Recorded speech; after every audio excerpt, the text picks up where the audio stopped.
Hail to Adam AF, the best comics gate show Saturday mornings, Arch City Comics. Great show, topical stuff.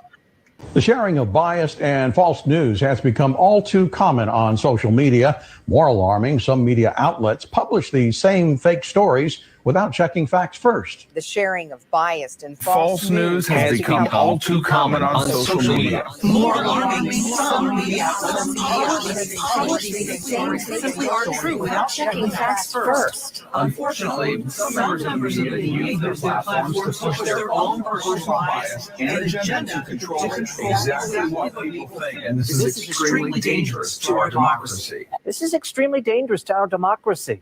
This is extremely dangerous to our democracy. This is extremely dangerous to our democracy. This is extremely dangerous to our democracy.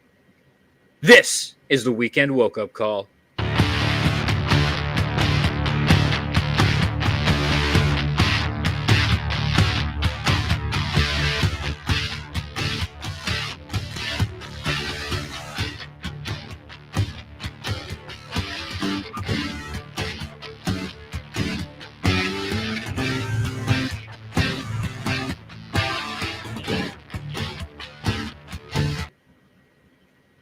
What's up? Good morning, good afternoon, good evening to everybody. Welcome to Arch City Comics, the world famous Arch City Comics, and this is the best show on Saturday mornings, the Weekend Woke Up Call.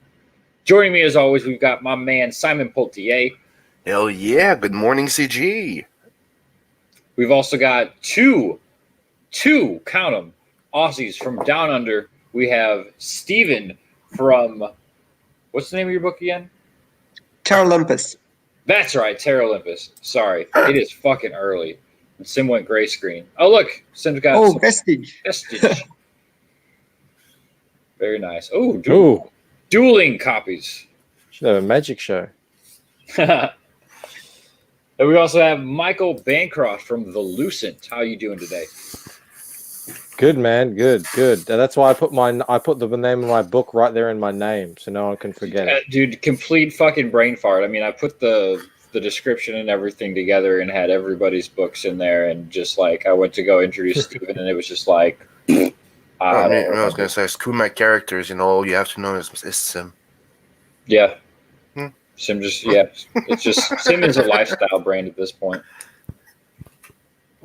Hail to the chat. What's up, everybody? Thank you guys for joining us. Who we got today? We've got Devilfish. Hail. We got Lothar D as well. What's up? Well, hello. Hello. We got Shay Zombie hanging out, too. Hey, I just got out of work. Good morning. We got Mitchell. Hail, made it in time this week. Yes, you did, sir. And we actually started on time, too, which is something. Yeah, and you have Shay going late and gay. I'm like, yeah, maybe a little bit gay, late, but not late enough to be gay. Seriously, yeah, she sent this comment through. The timestamp on it is 9:01, so I was a whole 60 seconds late. Screw me, bitch. F you. Get out. Yeah. Shay's a hard taskmaster, I tell you that. She runs a tight ship over there. She does, man. Holy cow. We also got Do Shit Too all the way from Poland. Hail, Comicsgate. Hail, War Campaign. Hail, brother. How you doing? Devilfish says, fun fact, Vestige is translated to Vegemite in Australia. Is that true? What is a Vegemite? Neither confirm nor deny. Vegemite is a yeast-based extract. How does that sound? Slap that on your toast. Sounds disgusting. It's like a black tar that is super salty. Do you eat Vegemite, Stephen? I do, actually. My daughter loves it. It's one of those acquired tastes, I think. It's, I don't know. Are you a fan, Michael?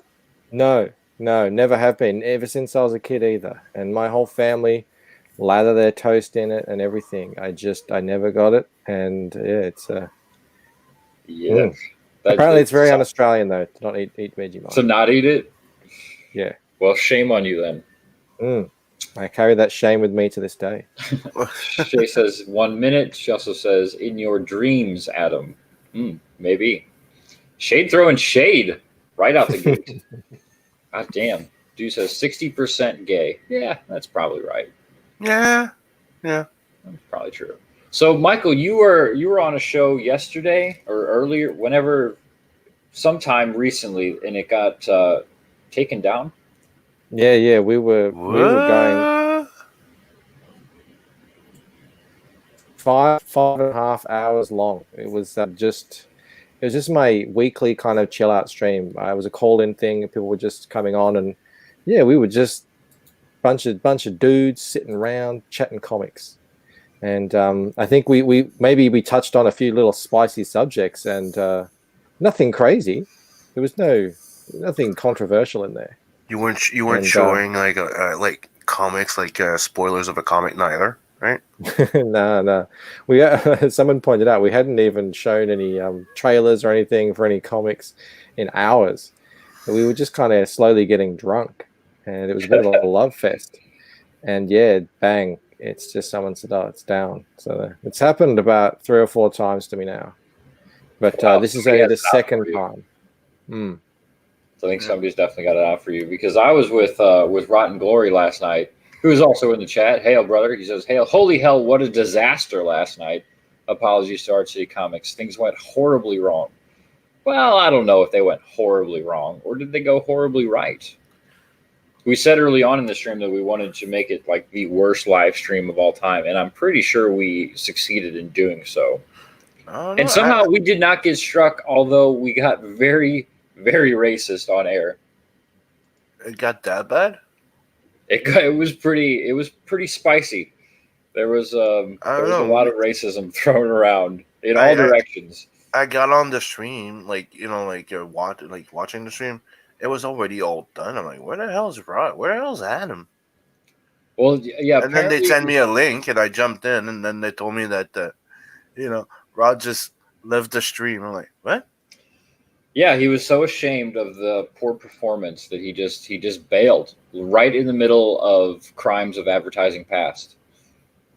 So he brings up like the pictures. So there was the picture of the advertisement basically taking up most of the screen, and then he left, so the picture was stuck on there. And then Scotsman tried to take hold and take control, but it was far too late. Yeah, I was up with the guys till like 6 in the morning. Yes, Ross says we succeeded gloriously. Yes, we did. He said my internet crashed and I thought the stream ended, so that was just it for him. Let's see. Devilfish says Cheesy Mite is the go for soy-infused Aussies who don't like Vegemite. Now you hang on there, Devilfish. I know you don't mean that. He and I have a secret connection. He did some really cool little fan art for me earlier. I know what's going on there. So is cheese? Is that true though? Is Cheesy Mite? I've never heard of Cheesy Mite. I didn't even know what that is. Some silly ripoff. Sounds American. Cheesy Mite sounds American to me. It does. That sounds like Cheese Whiz. That's kind of what I was thinking, like cheese in a can. It sounds too commercial. Cheesy, mate. Which is good. Cheesy, mate. Right? Sounds cheesy, mate. Oh Lord. Oh, please don't do that anymore, Sim. What? Okay, damn it.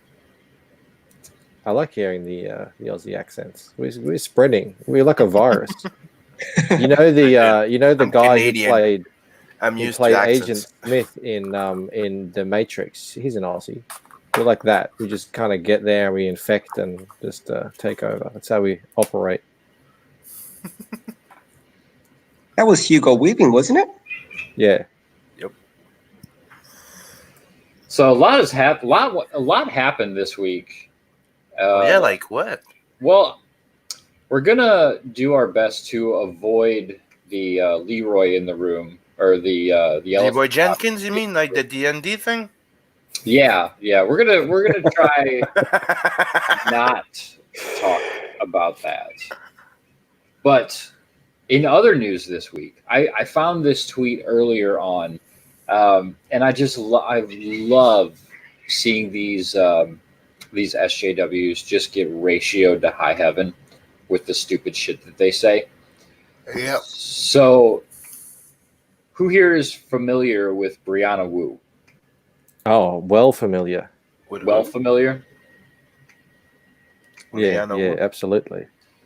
So, I'm a older Gamergator. oh, Hey. so Nintendo UK Literally who? tweeted this out. Says, look the part to play the part. Xenoblade Chronicles Definitive Edition's deep customization options allow you to assemble a party that suits you both in style and substance, including armor and weaponry. So we got this cool little clip here. And it didn't really get a whole lot of likes, only 2,200 likes. But Brianna Wu here, she of course says, can you make the women characters look like they aren't sex workers now? And this got ratioed to fuck all. Only 45 likes, 277 retweets. If we we'll zoom in on what Mr. Vic King says here. A lot of sex workers look and dress just like you. I think you have a fetishized or glamorized idea of sex workers. They're not all streetwalkers or porn stars.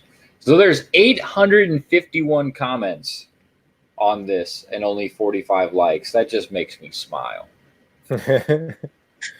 She's been that quote unquote popular, going on friggin' 6 years now. That's almost been the response to her since the beginning. You know that I see the name and I see the pic and all that reminds me. It's that joke, Brianna Wu. That sounds racist. Well, and looking at her, she has almost 100,000 followers on Twitter, and she can only get 45 likes on her stupid hot take.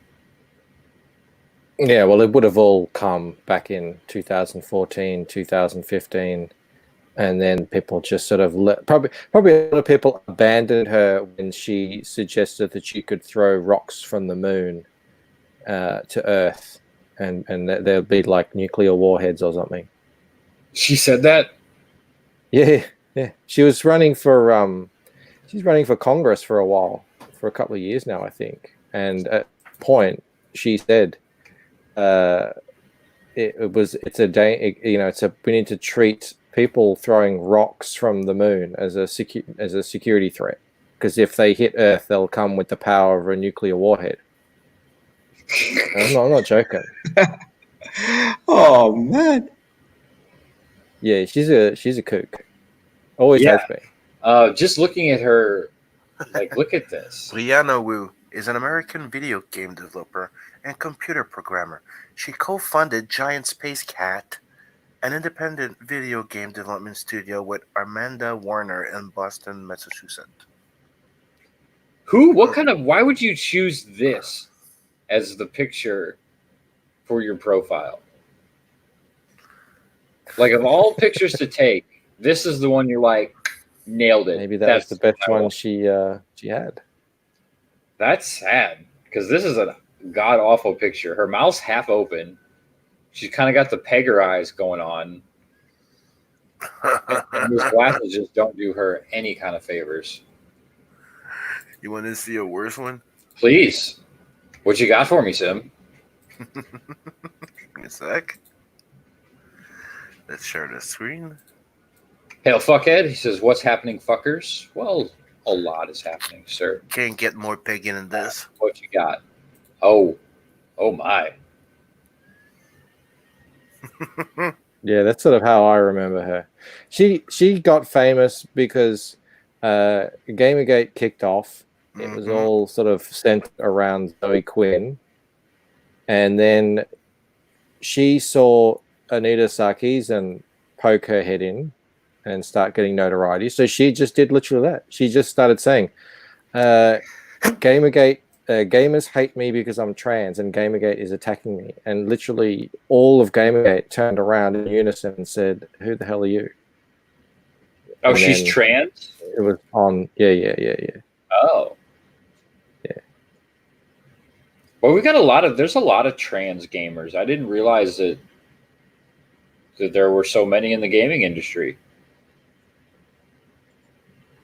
I guess. Well, it was like the independent gaming industry. So she's It's actually fucking up. another She's so trust ugly. fund baby as well. Oh, of course. She had her parents, seeded her many hundreds of thousands of dollars, and she built this game when Gamergate happened in like 2014. So the games were looking pretty good.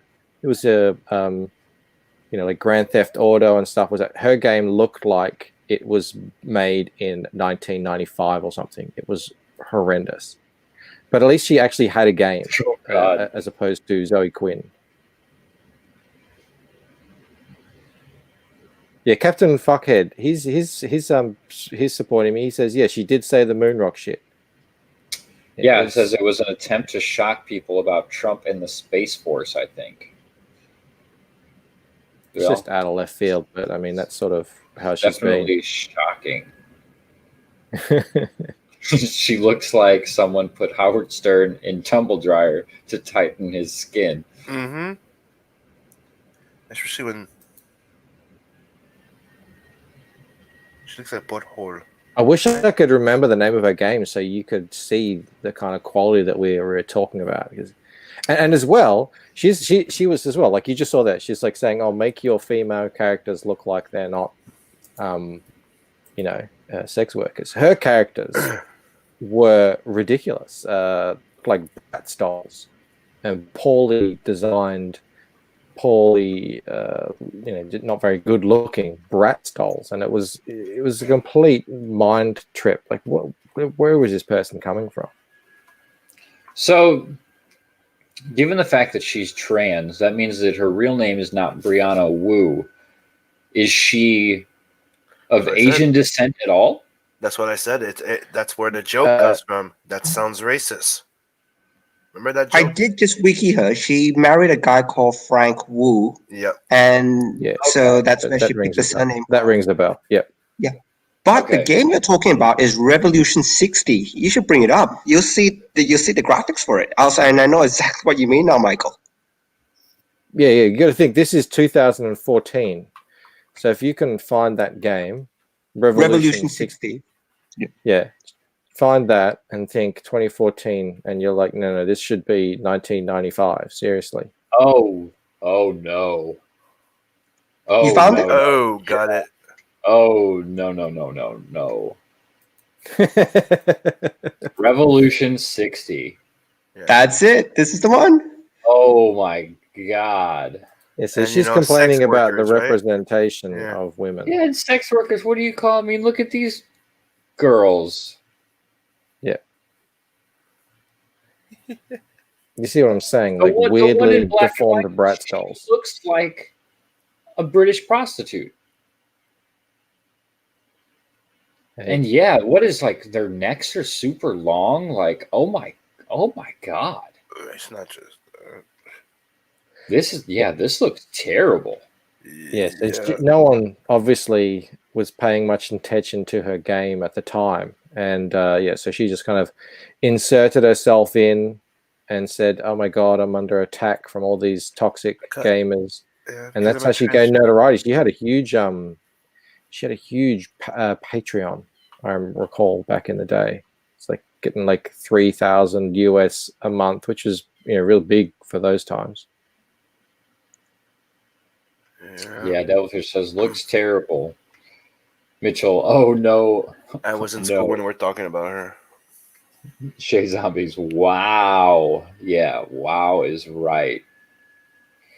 Hey, we got Drew, aka Mr. E, in the chat. What's up, brother? Good hey, morning, Drew. too. I don't think I hailed the Matt either. What's up, brother? Going back to Brianna Wu, says looks like a live action George Plimpton piece. Very interesting. Very interesting. Yeah, this looks terrible. This is god awful. I would not be proud to show this game off at all. There goes this shoe. I just found one of our political thing. It's time for a real woman to finish the job. Oh boy, that is cringy. It's layered too. So just to put things into perspective, I don't know if you guys ever played God of War. This is a great fan art piece, though. I love this. God of War, the first one, came out in 2005, I think. Man, has it been that long? Years before this, almost a decade. And I don't know if you guys think, remember, God of War looked pretty good straight from the get-go. I can't imagine whatever the contemporary God of War looked like when this game was being developed. But yeah, it actually there's a few parallels, isn't there, with some notable trans comic creators who, it's argued weren't able to cut it in the comic scene as well. Yep. And they're putting out subpar quality stuff. It's like Gail Simone, right? She was decent. She was a decent writer before, and when she started turning bad and started losing jobs because she didn't give a fuck, everything was she's being abused and mistreated. Well, yeah, that's what it turns into, and then they blame it on the fact that it's because I'm a woman or because I'm trans or whatever. No, it's because you're putting out shit stuff. Can you just be a shitty person and a shitty writer? Well, in the case of Brianna Wu, literally nobody knew who she was. She started a meme called "Literally Who." That's what she started. Like, Brianna Wu, literally who? Like, where did you come from? No one knew who you were until you stood up saying, "Oh my God, I'm being harassed." No one. I need to try this. Hey, it works. I'm being harassed. Everyone pay attention to me. I'm being harassed. Who? Fucking who? And then everybody will go, who is Adam AF? And I'll go, this guy who's being harassed atrociously for being a straight white male. And I need $3,500 US a month on Patreon. Yes, even though my parents is just seeding me hundreds of thousands of dollars to make my game. I can't stand these trust fund babies. We see them all the time in comics too. These people who like to float around CG, who have all this money. They have the money to produce the book, yet here they are crowdfunding, attempting to, I guess, essentially scrape more. Yep. Dude, it's like, big fan of Tom McFarlane, right? Dude, I don't understand why would he go on Kickstarter to launch a Spawn action figure? That's a great point. Unless the sales weren't really freaking bad, right? Or he needed an extra push. No, it was just to go assert dominance, I guess. I think the reason for that specifically is because of the climate that we're in right now. Yeah. He can go around the stores, around comic shops, around collectible stores, whoever would sell the Spawn action figure, he can get it directly to the consumer instead. Yeah. But like you said, assert dominance and raise $1 million in a fucking day. Remember that's what I told you. And I go, yeah, he's probably going to come in and go like, look, I'm the king of crowdfunding now. Yeah, look, I think there was a report saying, hey, look, Tom McFarlane is showing us the way with crowdfunding now. I'm like, dude, we've been doing that for 3 years. Yeah, but if you watch his original video that he put up talking about why he's doing it, and he was saying, oh, everything's shut down, so people aren't going to stores. I've got an idea for a figure that I want to do. That might be a little bit of it, but I think just more than anything, he is one of the shrewdest marketing geniuses of our time. And he knew that he would come in like a steamroller, and as well he like knows that he looked like a wreck. Stop. He understands that this gamified system that's sort of developing on crowdfunding, where everyone's judging each other's numbers, they're all out in the open. It's like a game. Who can make the most money in the most time? How many backers can you get? And and that sort of stuff. He understands that is going to be a big part of the future going forward in a lot of things. That's sort of why Comicsgate has been going so well is because we love this competition. We love seeing who's going to take the the number 10 spot, who's going to knock out Cyberfrog Wrecked Planet now from the number 1 spot. All the numbers are out there in the open. It's very gamified. That's a good point. That's a very good point, and I do like that too. And it's all friendly competition too. We all want to see each other succeed, and obviously, we all help each other in numerous different ways to succeed. But it is fun. For a while there, we had a little competition with the guys from Magic Hop with Blood Hunt because they were neck and neck, and it was a race who was going to get to 10K first. And we're like, who's going to make it first? In the back, we're like, yeah, congrats, buddy. Yeah, this is like what we're going through right now. This is like the early 80s in going to an arcade parlor. Everyone's trying to get their high score on the screen so they can kind of show it off. Yeah. And it really works. It's just a fantastic marketing tool. So I do see people kind of say like sometimes they're not in crowdfunding and they kind of put it down. They say, oh well, why would you do this when you've already got the money? It seems like it's a whole big marketing side of it. There's still people that see it like you're begging for money, and I'm like, you're going in here. It's like doing a pre-sale. Mm-hmm. That's exactly what it is. And it's another thing that's like, I've seen goings like, why would you crowdfund a book if it's right? Like, where do you put the limit? Like, right now, everybody's trying to get as much of the book done before you launch a campaign, right? Yep. And isn't it the point of being the crowdfunding is to actually finance the book? So.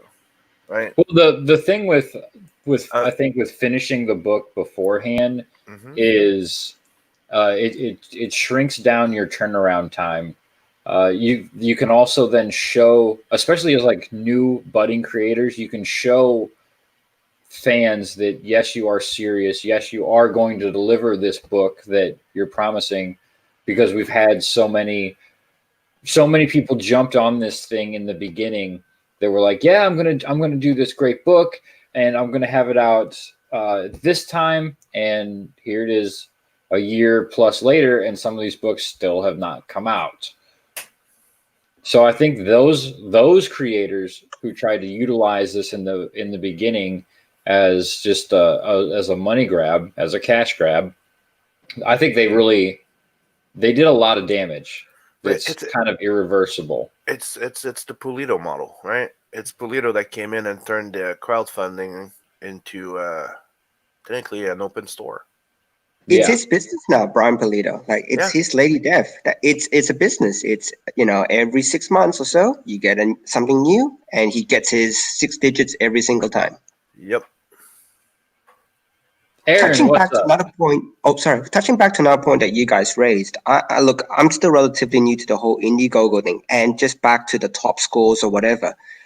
Look, it's fun, and I know there's the competition there, but I have to honestly say, like even Michael, who I've basically just met face to face for the first time about 5-6 days ago, the support here has been great. Like I'm relatively new, I don't have much good numbers, but yet nobody has actually turned me away. Like Adam, I asked you the question, and there's a bit of background just with Adam that when I first asked him some questions, man, you replied back chunks of information. Here, talk to this person, talk to this guy, reach out to this guy. And even though I know we're all competing for, the top scores, it's not a competition in terms of that people don't help each other. So, Adam, like back to the DMs and stuff. Thank you. It's been fantastic.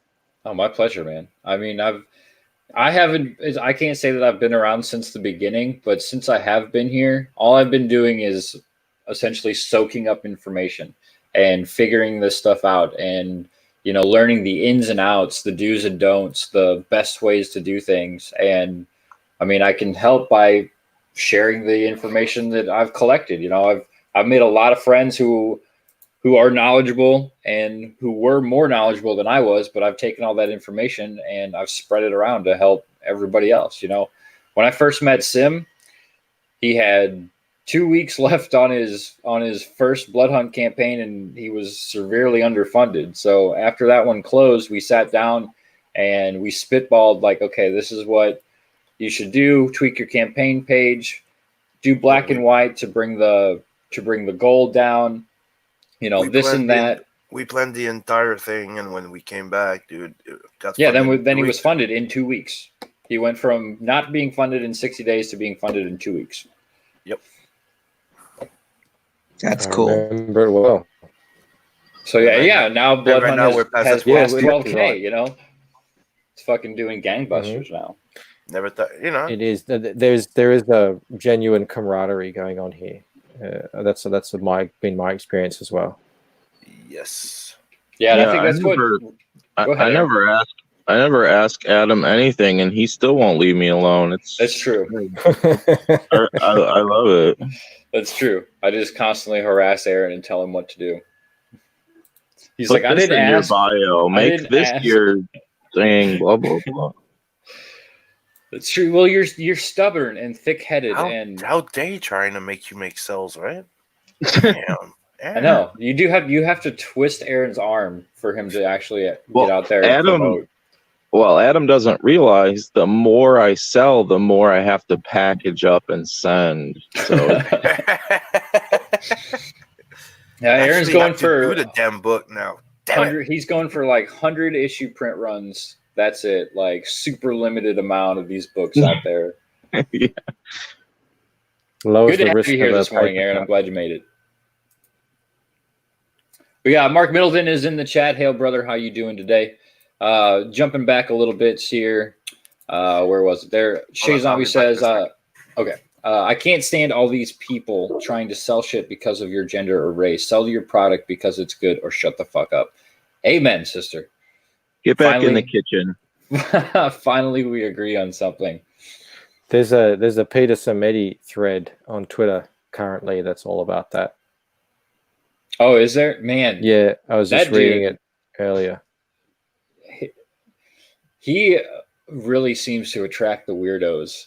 Like he's just one of those guys who's always just kind of minded his own business and produced great comics, and people just won't leave him alone for it. Yeah, he's trying to swat away Captain Cummings right now. People excuse his how nice he is for just sort of being a soft target. I think, there's some guy, and people gaslight him. They try to gaslight him. He is ungaslightable now. I agree. Yep. And some guy was trying to come in really calm and meek and say he was just basically saying exactly what Shay was saying there. People, they want to know this and that about the person, and it's like, and Peter wasn't having a bar of it. He was like, no, fuck off. This is pandering. This is tokenism, and I don't want a part of it. I don't want anything to do with it. And this guy's like, no, what are you talking about? This is just, if he was talking about how if there are people that are black and if there are people who are women in Comicsgate, then how come every time I ask for it, like I can't ever find anyone? These guys should be putting that front and center so that we know that they're there. And Peter's like, just get out of here. Like, seriously, that is not what anyone in Comicsgate wants to be. That's not how anyone in Comicsgate wants to be selling their books. No, not at all. No. Are you kidding me? Like, hey, I've got a black editor. Buy my book. Like, yeah. No, what? No. You have a good editor. That's all that needs to be. That's all that needs to be said. That's those SJWs. That's their biggest argument is that like the Antonio Bryces and the Karshina Jackson, they're just tokens because we're all Nazis and we all we're white supremacists and we hate black people, but we have to be friends with black people so people don't think we're white supremacists. It doesn't make any sense to me. I really don't get it at all. Like they're in their mindset, it's like, okay, you, because you're a white person, are not allowed to have any black friends because you're white. And if you have any black friends, then they're just token black friends or Jewish friends or trans or anything like that. They're just tokens so you don't look like the bigot that you are. Yeah, and I feel like a lot of the people like Shay's talking here saying, you know, they just get ignored anyway when they do pop their head up. There's another guy, Alex Skowronov, who's a gay guy in CG, and I always see him out there kind of trying to hit back at these idiots who are saying, you know, Comicsgate hates gay people or whatever, and he's like, I've been here for pretty much the whole time. I've never had any issue. And yeah, I see him constantly trying to break through, but it's never going to break through. They don't respect him. They'll just, you know, they don't understand that we don't care about your identity politics. We don't care who you are, what you believe in, what you look like. We just care that you're here for the right reasons, to either make or enjoy great comics. That's the end of it. They just they don't understand, like, the whole it comes back around to like the pronouns in the bio and shit. Like, that shouldn't matter. That should not define who you are. They're coming from the exact opposite worldview.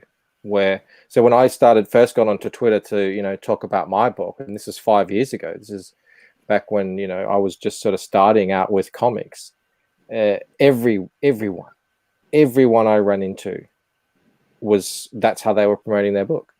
This is a story about a genderqueer such and such, or a you know, whatever race person, or this and that. This is how every single person I ran into promoted their book, and it was just, yeah, it was pretty disheartening. But I just kind of kept my head down, and then thankfully Comicsgate came along about 2 or 3 years later.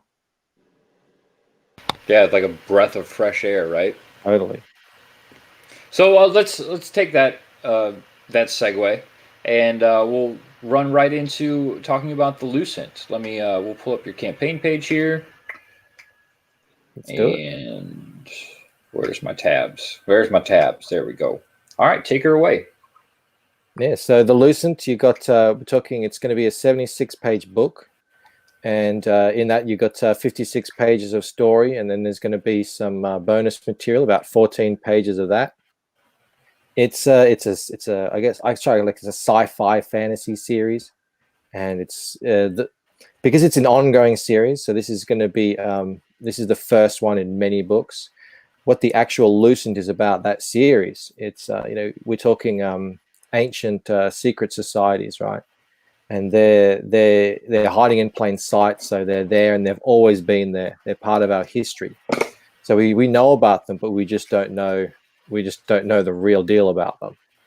And they're in this world, though, they're training people. They're training a select few people to tap into some pretty mysterious and cool abilities, and they're using these recruits, for want of a better word, to fight in their secret wars.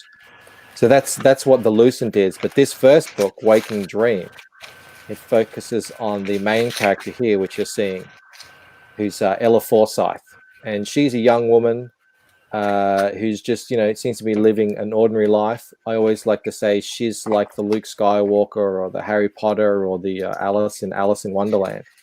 So she has no idea about this secret world that's hiding just beneath the surface.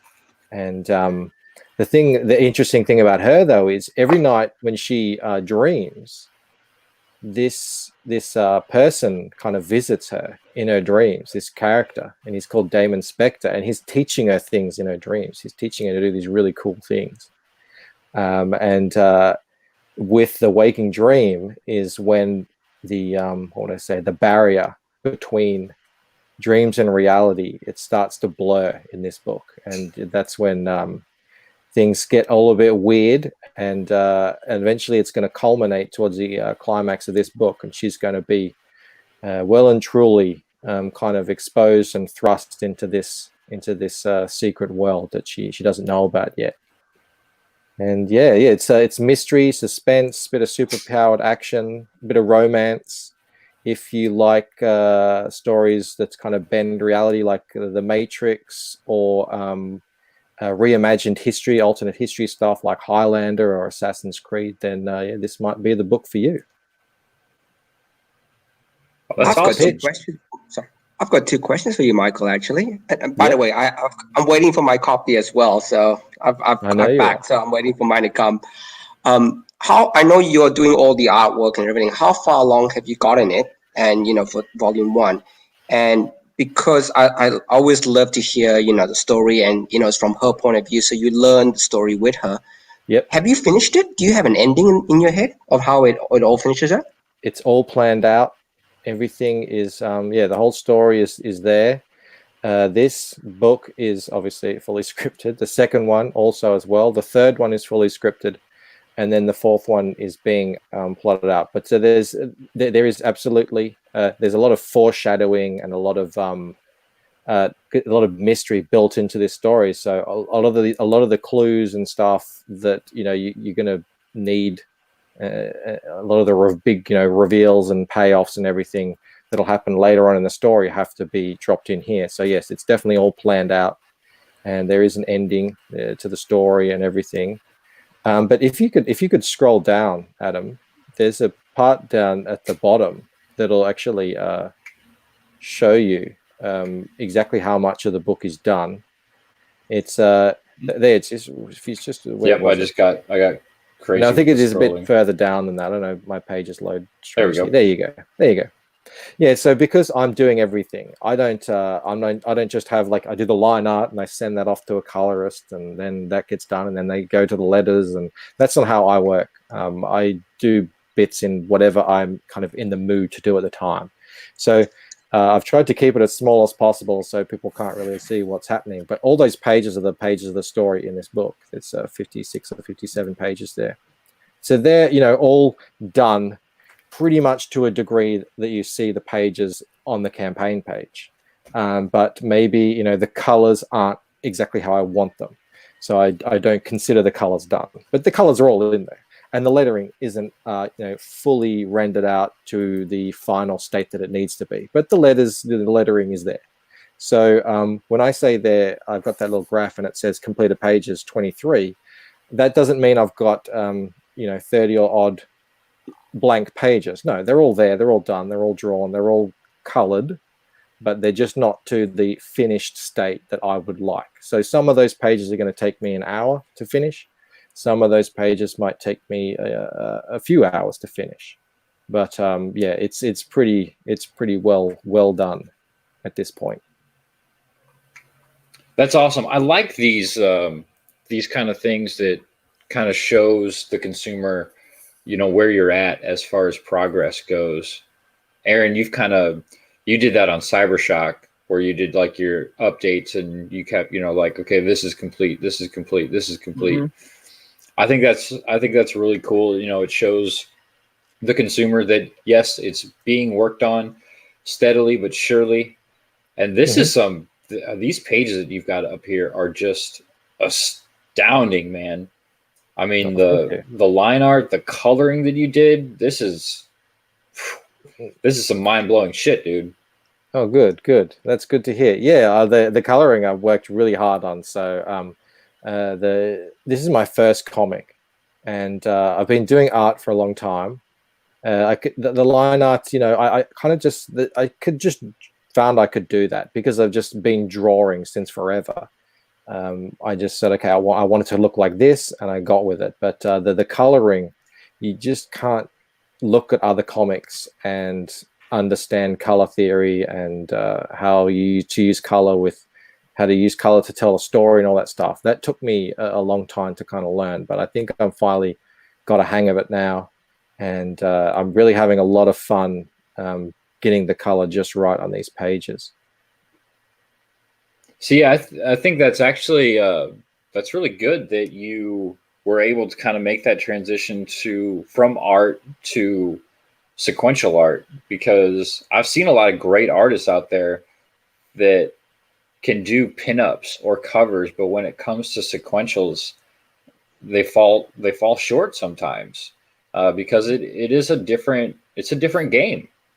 It is very different, and it's you've really got to worry about it. You've really got to be kind of anxious about it and really cognizant of it, because it can be where things fall short. So that they're the fields that I have kind of put the most amount of time studying in, and I watch a lot of movie cinematography things as well. Going from panel or shot to shot as well. I kind of draw in all that stuff from all over, not only comic. I mean, I'm a comic book guy going all the way back. I started collecting when I was 11. But reading and making are a bit of two different animals there.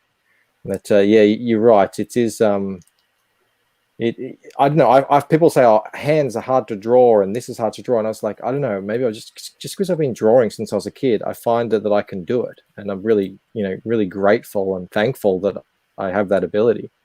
But learning the actual technical stuff, that's been a much more humbling process for me.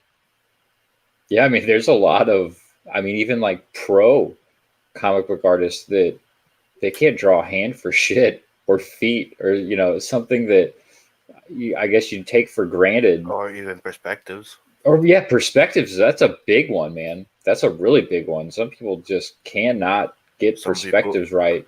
Or proportions. Yeah, proportions is another thing.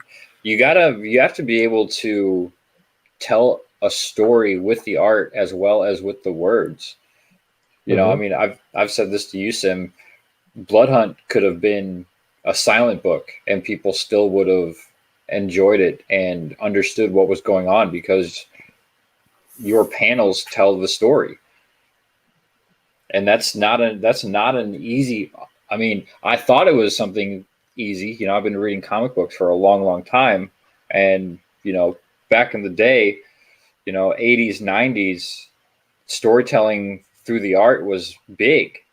And when they did the Enough Said, where the title had no words in it. Mm-hmm. Yeah, that was amazing. But then you look at some comics now, and you're like, these panels are jumpy. Like I can't really follow what's going on in it.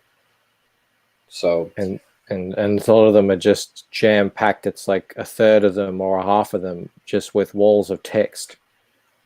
Yeah, and you got to let the artwork breathe, man. I'm all about a book that I can sit down and it takes me a while to read. That gives me enjoyment. But yeah, if you go back to like one of my best examples of this is Crisis on Infinite Earths. The artwork was fantastic, but man, there's so much script on those pages. Like, that book takes forever to read. And I gotta say that is that the one where the wife of Plastic Man ended up being a murderer? Or that was another one? That was Identity Crisis. Thank you. Crisis on Infinite Earths was the one that came out in '85. It was George Perez. Oh, yep. And that's where the black costume came from, right? Yeah. Yep. Got it. But yeah, there's just walls of text on some of those pages, and it's daunting.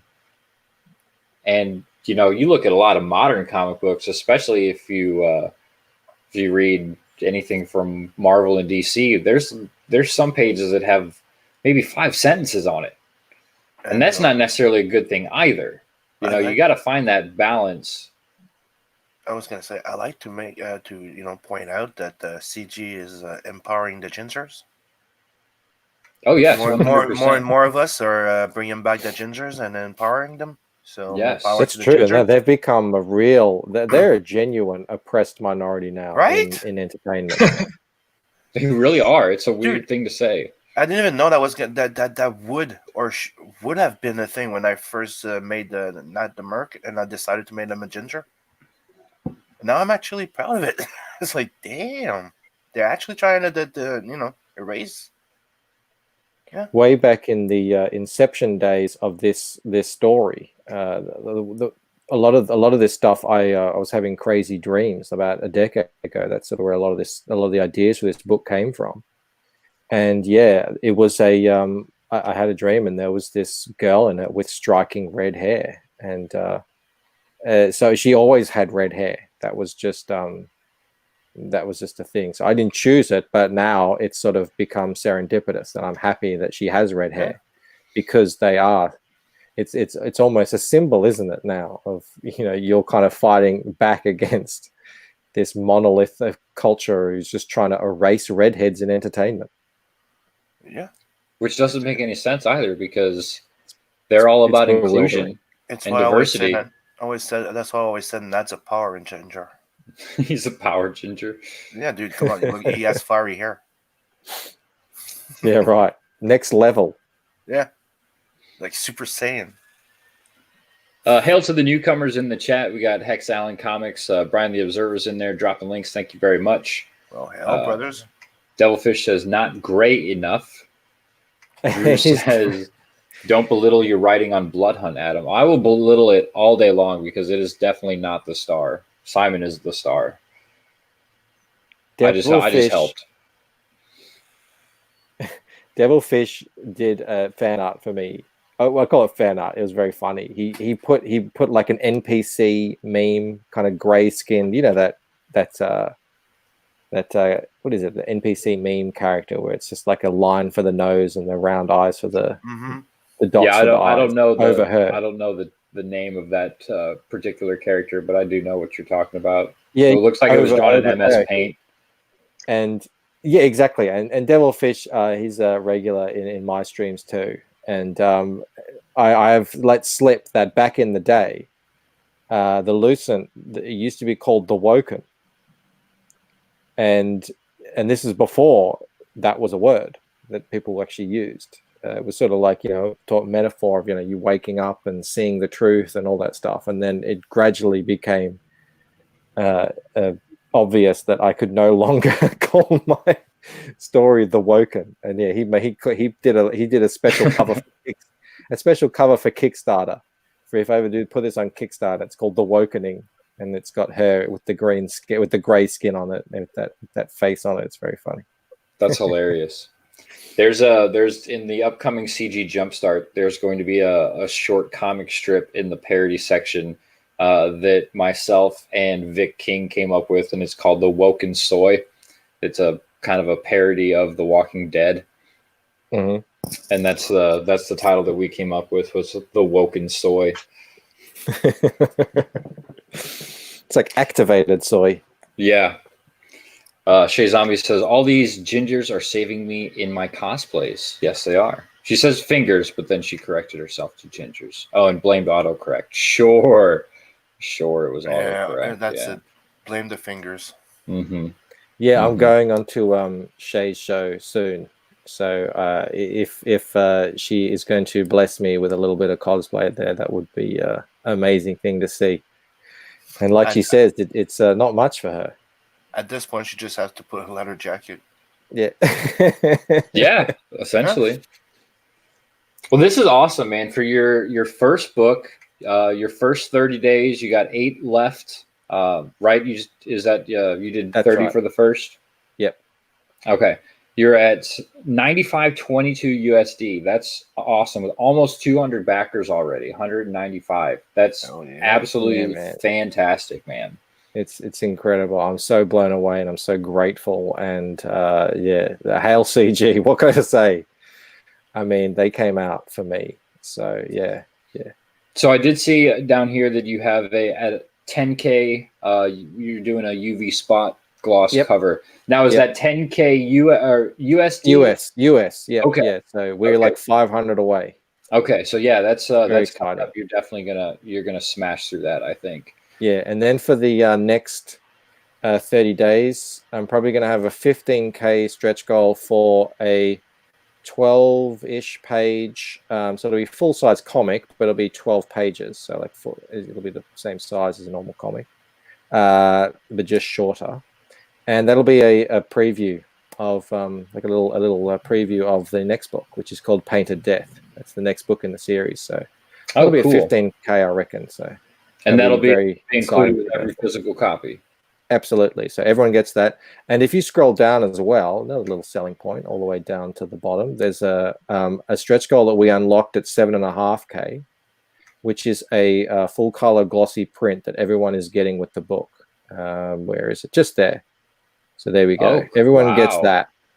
And that's bigger than a normal comic too. That's 8 1/4 by 11.5 inch.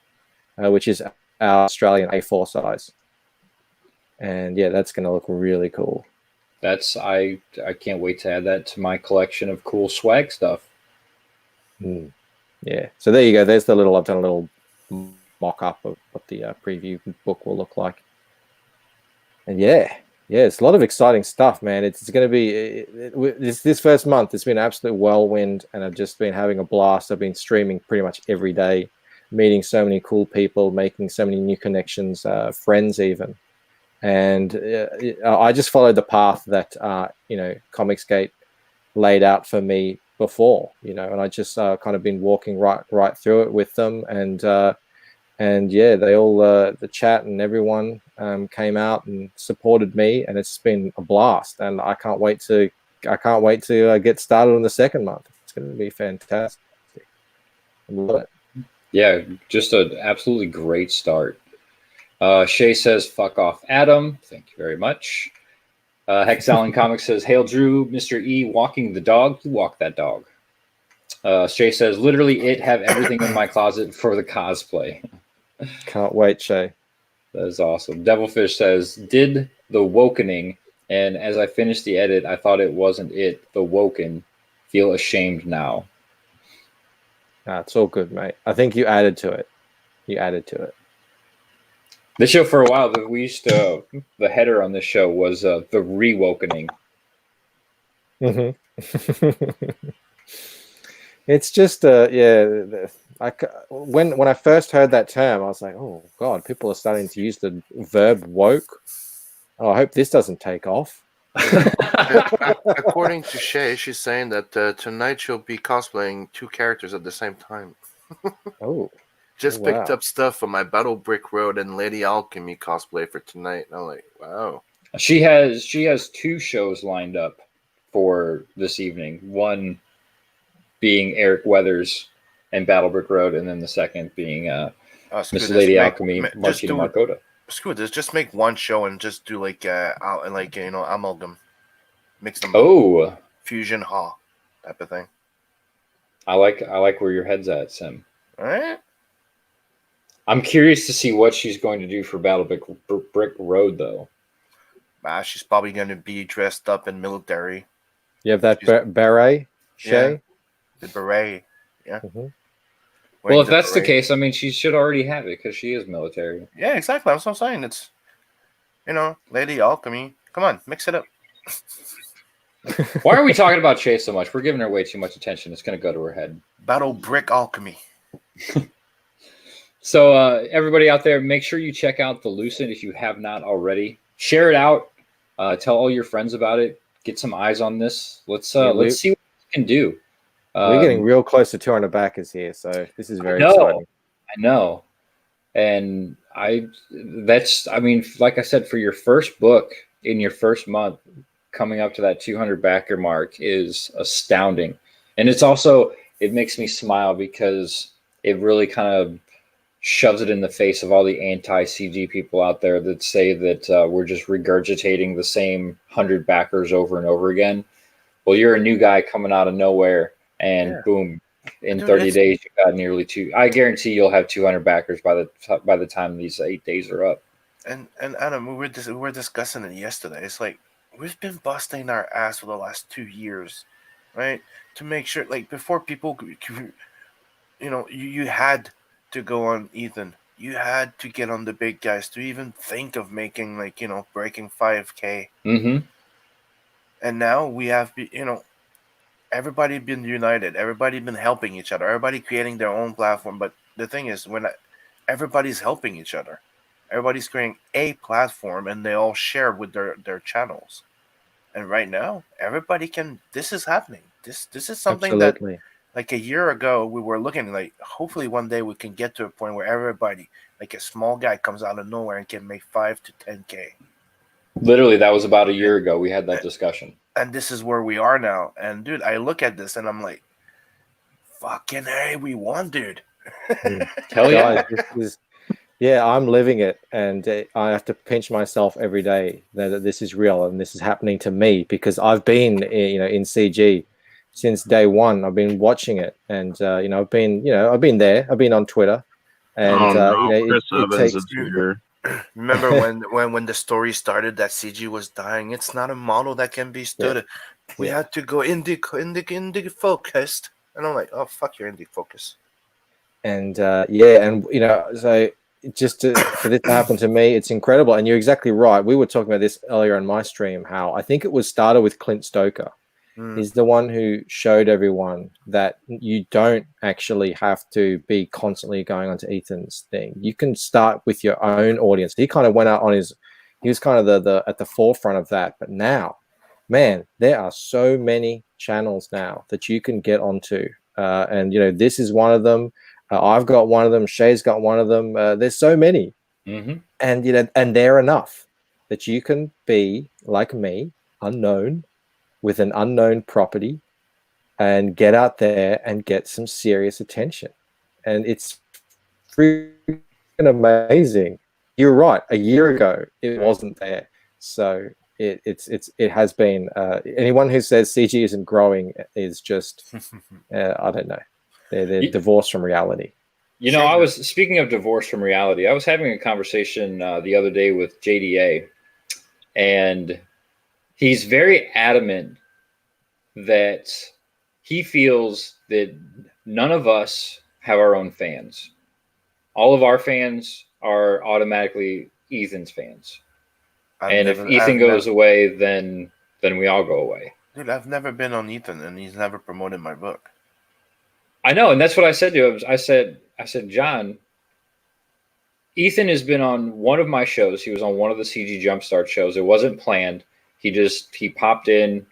We had a nice conversation about stuff. He showed off I think it's when he announced that he was going to do the exclusive trading card for CG Jumpstart.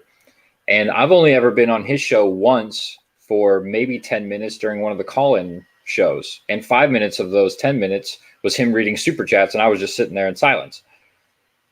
So I don't really have any connection with him. I don't lean on Ethan for anything. That, like Sim said, that was the whole point of us doing what we're doing, creating our own smaller platforms. There's a circuit. You've got myself, Red Gaze. Shay's out there. Her channel's growing. You got all the CG UK people too, all of them doing their own stuff, which is absolutely fantastic. I love what they have brought to the table. But none of us are relying on EVS or anybody else for that matter. We're out here doing our own thing, leaving our own mark. I go, John, no matter if Ethan's streaming against me or not, I still have a fan base that is here for my show, no matter what, no matter who's streaming, they're here. Those are my fans. May not be thousands of them, but like I said, I'm a relative unknown still. And I got the Sumerians. Exactly. I have the exact same. Experience as you, man. Exact same experience. Like Ethan will stream, and I'll be like, "Oh God, I'm not going to get anyone." But no, lo and behold, they turn up. Yeah, man. Because there are people that would rather they'll catch Ethan on replay because they know, but they'd much rather come here or to your channel for the smaller, more personal interactions. You know. Yeah. Speaking of great fans, we have Kino Subway in the chat. He says, "I'm a fan of Simon and a hater of Aaron." Chris actually requested that. Chris trying to cancel me this morning? Yeah, he was saying that we should kick Aaron from the show. You know why, though? You know why? Because he wants to be on. No, because you won't let him be in More Lethal. He is mad about that. He's pissed that there is no drawn in tier for More Lethal. I'm trying to save you money, Chris. And Shay saying maybe on your channel, is she talking about the amalgam of Lady Alchemy and stuff like that? Yeah, that's what that was. That's what that was from. If you come on my channel, Rose, there's a challenge for you, Rose. Ooh, yeah. Ooh, that'd be ooh, yeah. I want to see that. Right? Hey, we got Riot Kitty in the chat. Hello, Kitty. How you doing today? She's rioting. She is rioting. She's always rioting. I know. She's here. She's another one. She's here every week. I love it. With the JDA thing, isn't that weird though that he would say that about like everyone needing Ethan and like, but his book right now is a spoof of Ethan's book. And that every fucking time he does a campaign, he goes and put everybody's campaign and tag them in, especially Ethan. Yeah, what was that? What was I looking up yesterday that I was like, why did Robotoad pop up? I don't remember the name of the campaign, but we were just going through different campaigns. Oh, it was yours, Michael. Yeah. I searched the Lucent on Indiegogo, and it was yours came up first. There was something else second, and then JDA's book was third. I was like, why the fuck is this popping up? And that's what I'm like. If you go, I'm pretty sure you probably pull the same thing as the other campaigns. If you like those books, and then he puts a list of all and tags all the successful books that are made over 10K or something or 5K. Really? Yeah. Well, your book is almost double what Robotoad is making. You're almost JDA certified. Mm-hmm. It's funny, like I don't know, did you guys have the same response when Ethan came out a couple of weeks ago and said he's not going to be putting on any new CG people who haven't fulfilled yet? Yeah. My response was, all right, yeah, like, you know, I'd love to go on your show, but you know, I'm going great here. You know, like we've got this network going of smaller channels that I was just like, yeah, and yeah, it like, wouldn't have been like that. Exactly. Yeah, now it's more like, yeah, let me know when you want me on. Thank you. Exactly. You know, well, when I want to fulfill, I'll hit you up. You know, I got plenty of books, you know, planned, so no rush. You know. I think it's a fair call on Ethan though, because imagine this: he promotes somebody, even though he does, you know, he's trying to help out, and he'll get blamed for everything though. Yeah, you know what I mean? Yeah, So he takes a lot. He takes a lot of heat. Yeah, I get it, and I thought the same thing. I was just like, oh, okay. Yeah, but you know, fine. With experience, you also learn that that's actually part of a life. It happens to everybody. That sometimes you'll help somebody. And the person, there's some people that just, you know, turn out hating the person that helps them. Keep this in perspective too. Just because you get on Ethan's show doesn't guarantee that you're going to make 5 or 6 figures. Mike Murphy on his first Samurai Dinosaurs campaign was on with EVS a couple times and went unfunded, and then came back and he got it the second time. George Peter Gatsis, who I don't know if he's still hanging out in the chat, he was on with EVS a couple times, and his book, the first Joe King book, I barely made like $2,000, I think. So there is no guarantee just by getting on EVS that you're going to do gangbusters.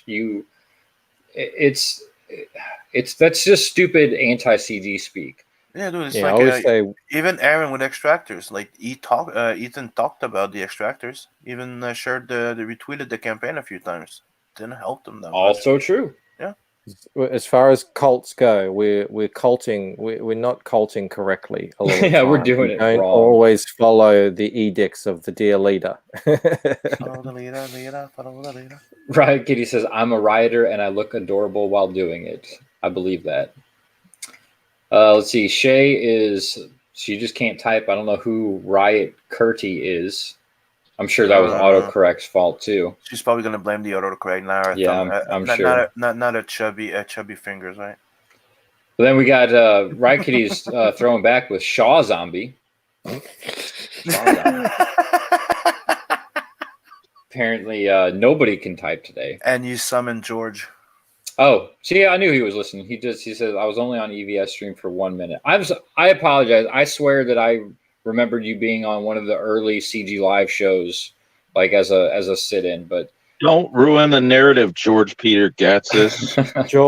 George, your appearance on the war campaign will go down as a moment like of legend.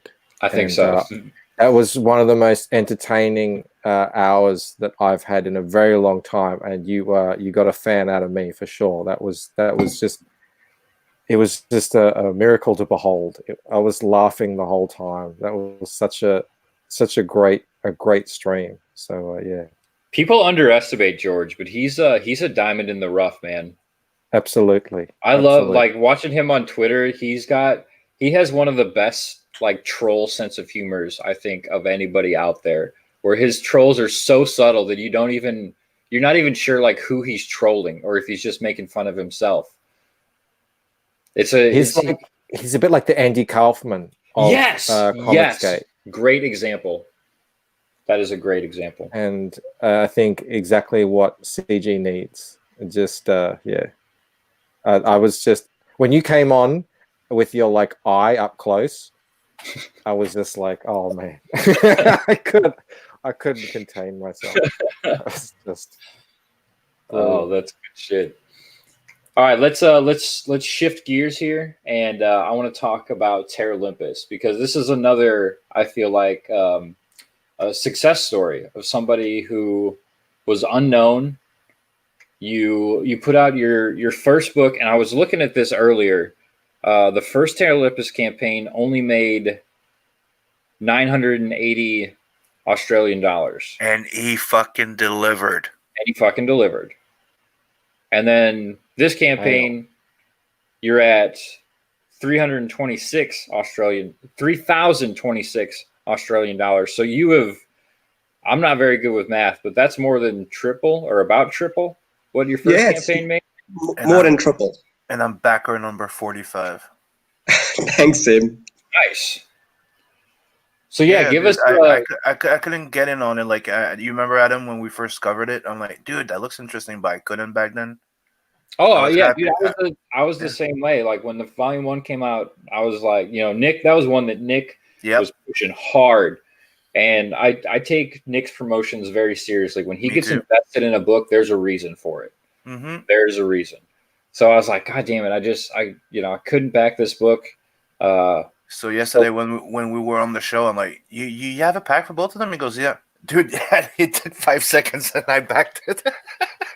Yeah, it's the featured perk, right? You get the first book and the second one. Second book. Yep. Yes. So thank you for that. So now I can get caught up on Terra Olympus. Talk about this book. What do we got going here? Another thing I like to put, the international shipping is really decent. So, go. Yes, international shipping is about slightly under 10 US. So look, I'll be honest with you. I lose a bit on shipping, but I prefer to get the book out rather than make money on shipping. I lose a bit on it, but you know what? It doesn't bug me too much. That's a good attitude. That's a great That's a great attitude to have. I mean, I love hearing that from people that, Aaron right here, he is a testament of, I don't care if I make $1 or if I lose $5,000. I just want to put a book out there for you to enjoy. You guys are the true CGers right there. So hail. Oh, thanks. Anyway, so the Terra Olympus is basically like, if you think about, a lot of it is based off the first Macross, Babylon 5, Deep Space Nine. It's based off a space station model. So Earth is gone and all of humanity are now aboard Terra Olympus.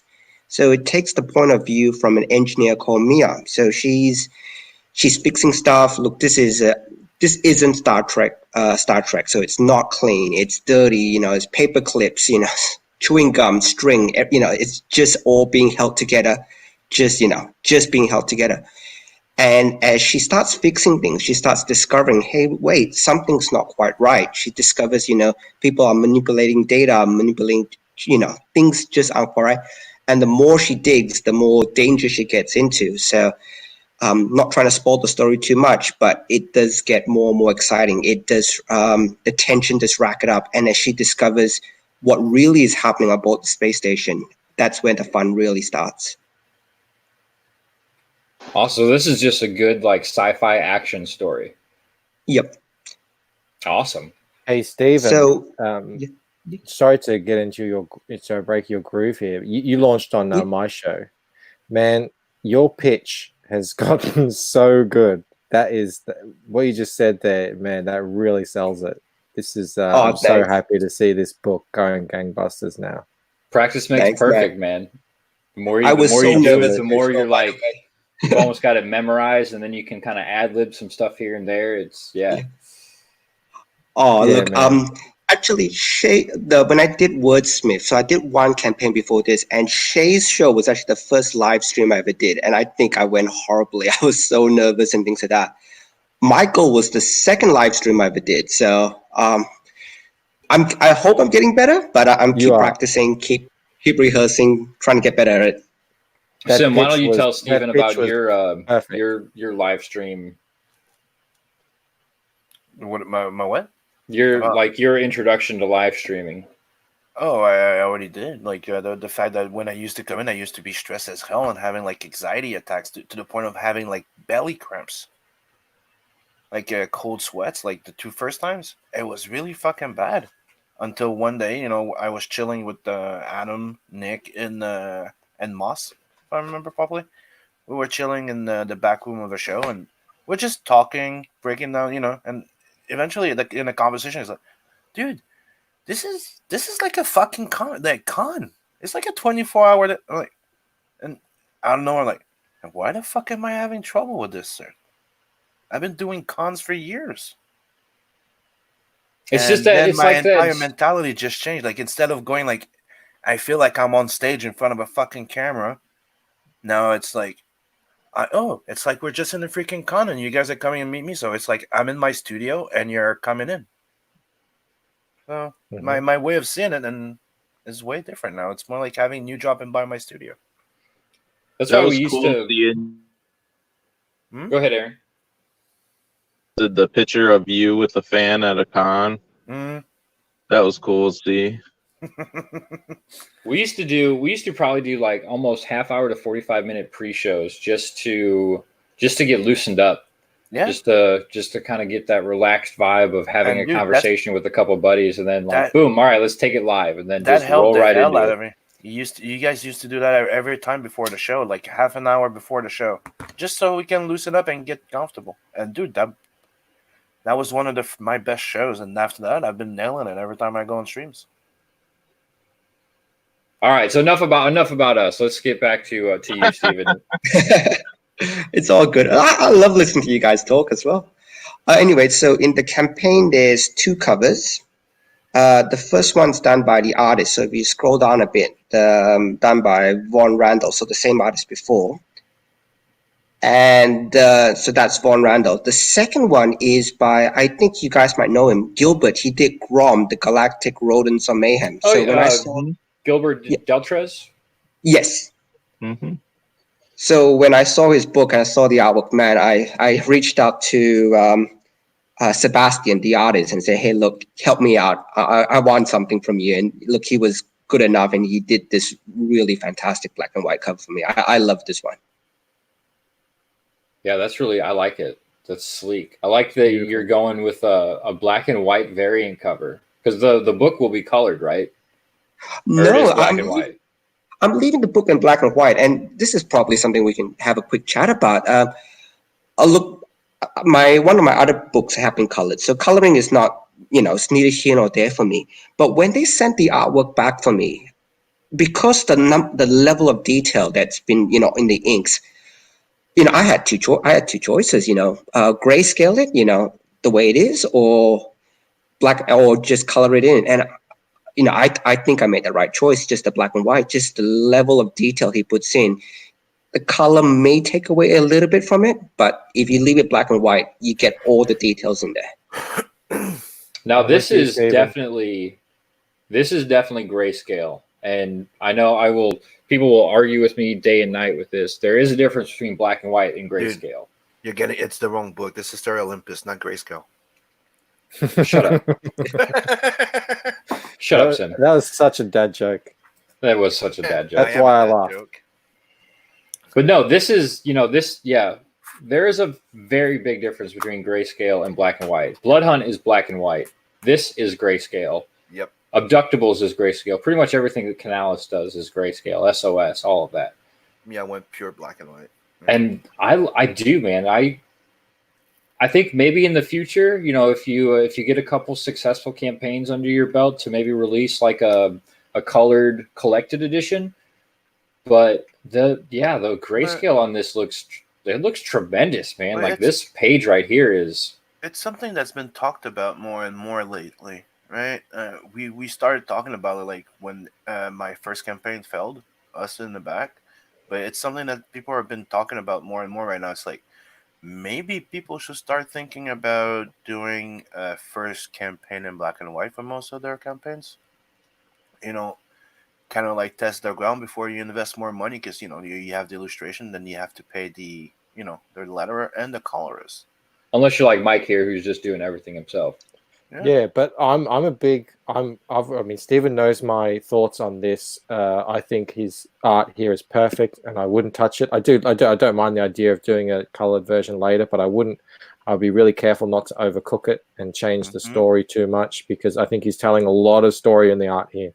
And some stories, they're just better in black and white or grayscale or whatever it is. And I think this story, he's talking about how this isn't Star Trek. This isn't clean walls.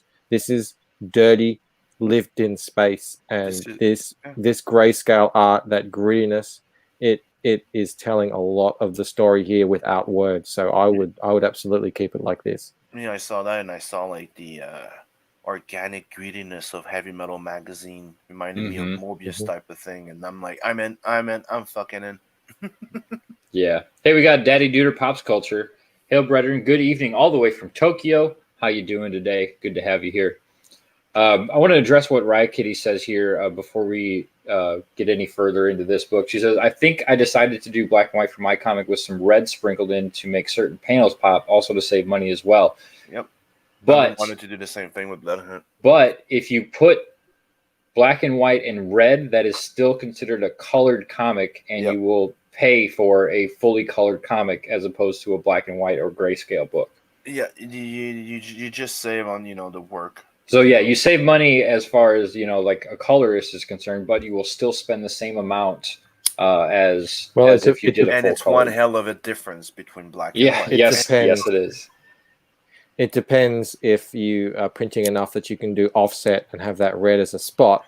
But again, it's definitely going to be a very significant additional cost. Yep. I would suggest in something like this, I would suggest adding that as a stretch goal. Sim did that with Blood Hunt. He had the black and white and red stretch goal. Yep. So sadly, you're still keeping the aesthetic. I like the idea of like that, like spot red for some things, or just like kind of how Frank Miller did Sin City, where certain colors popped out of the black and white. I love that aesthetic, but it is going to end up costing you money in the long run. So I have to admit that black and red wouldn't sound as interesting, for a book. It wouldn't be something I would consider as much if it wasn't Blood Hunt. Well, there's blood everywhere. Well, that's true, but it depends on what she's actually going for. No, I'm just talking about my point of view as in me. Like, it's not something I would have thought of doing for one of my books. Oh, I got you. Like, it's something that I think it's cool, like spot color and stuff like that. But doing just a black and red, come on, blood hunts, because if I would do that with not the Merc, right? There's not blood on every goddamn page. Blood hunt, almost. Just about. Yeah, it's got to be the right story for what you're doing. Yeah. Shay says, Riot, I'd love to see your book when you get going. We had Riot on the show. God, it feels like forever ago. Oh, yeah, dude. That was a fucking long time ago. She was a sweetheart. I know. You'll have to let me know when you're available again, Riot, and we'll get you back on here to talk a little bit more about your book. She says she's finalizing character designs right now. So maybe when you get that done and you got some stuff to show off, we'll get you back on here for a chit-chat. We also got Edwin the Ace has joined us. Hail, everyone. Hail the Ace. Dude, good morning to you. Maybe that's something we should start doing. We talked about it a long time ago.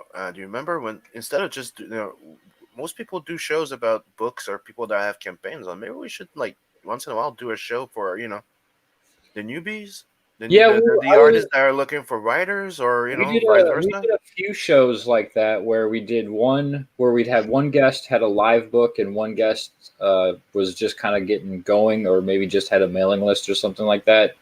I didn't get a whole lot of like the free people knocking on my door going, "Hey, I want to show off stuff and I don't have a book ready." Well, we could do the free advice hour type of thing. Hey, come on in. We'll give you tips and this for your project you're working on. Ooh, we might have to spitball that soon. We might have to do that as like a weeknight show or something. Mm-hmm.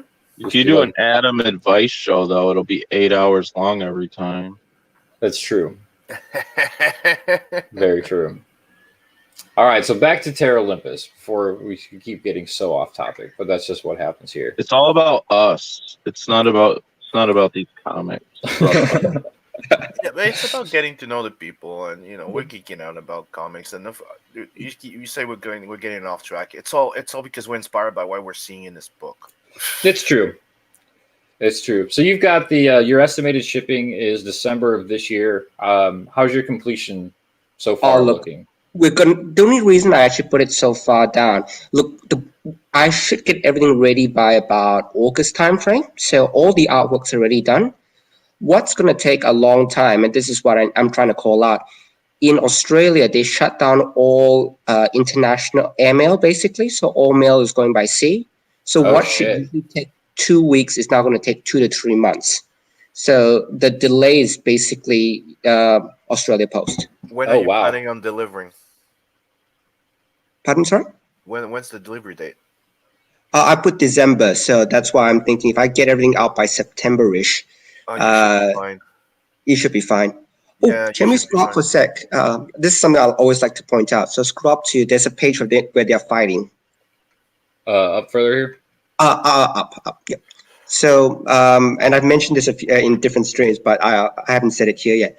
I'm a big MMA fan. So a lot of the fight scenes that you actually see in the book are all basically MMA fight scenes. So if you scroll just up a little bit higher, she does a single knee takedown here, and that's a standard ground and pound when you get the guy on the ground. And I even followed through to make sure that it usually follows through, because what usually happens when the guy is, pounding the crap out of you, usually get about 2 hits in, and the ref pulls you off. So I even try to emulate that part of it. Dude, that's awesome. You hear that, Ace? You got a fight fan. Ace, Edwin the Ace's channel is all like indie wrestling stuff. He's it's one of the things that I was telling people. That you remember that all the videos that I share, often there's fighters from movies and stuff like that. Mm-hmm. It's one of the things I like to watch. Like I like to listen to music, but a lot of them are fights, MMA fights, or the Boyka thing, because I think that especially when you're in comics, like I like to watch movies. I don't just watch the movie to watch the movie. I watch movement. I watch the fighting. I watch how his weight shifts when he does his Guyver kick, when he tries to do that triple, round in the air thing, and you look at that, and that's what you see, and that's what I like it. And I think it's important to always be studying. Like when I watch movies and TV, read books, like it's a study. I'm studying, I'm analyzing, and like my wife, she's like, "You're such a pessimist. You just don't like anything." It's like, it's not that I don't like it. It's just that the way my brain works is that I break everything down. It's like, okay, well, this doesn't work. Why is it this way? Just because I'm critical of something doesn't necessarily mean I don't like it. I'm trying to figure out why it's wrong, or why it doesn't make sense to me. One of the first thing I like to point out to artists when they do this thing is like one of the first trick that you learn in anything that's posing, balance, movement, right? It's your hips and shoulders, right? The line of your hips and your shoulders are never aligned. They're never perpendicular, right? They always like one's more on the left, one's more on the right. Even when you're standing straight, you're never balanced. You always have tilted, well, you're balanced, you're not symmetrical. Yeah. Exactly. Your shoulder, your left shoulder is going to be higher, and your left thigh is going to be hip's going to be higher. Absolutely. When you're an artist, you find yourself kind of sitting at the traffic lights, just staring at a dude who's waiting, at the bus stop, just like looking at how he's standing and saying, "Oh, that's a nice pose." Because nobody, even when you're standing straight, you really need to focus and concentrate yourself to actually be like, okay, everything's going to be level now. You're never really straight. No, you never are. That's so true.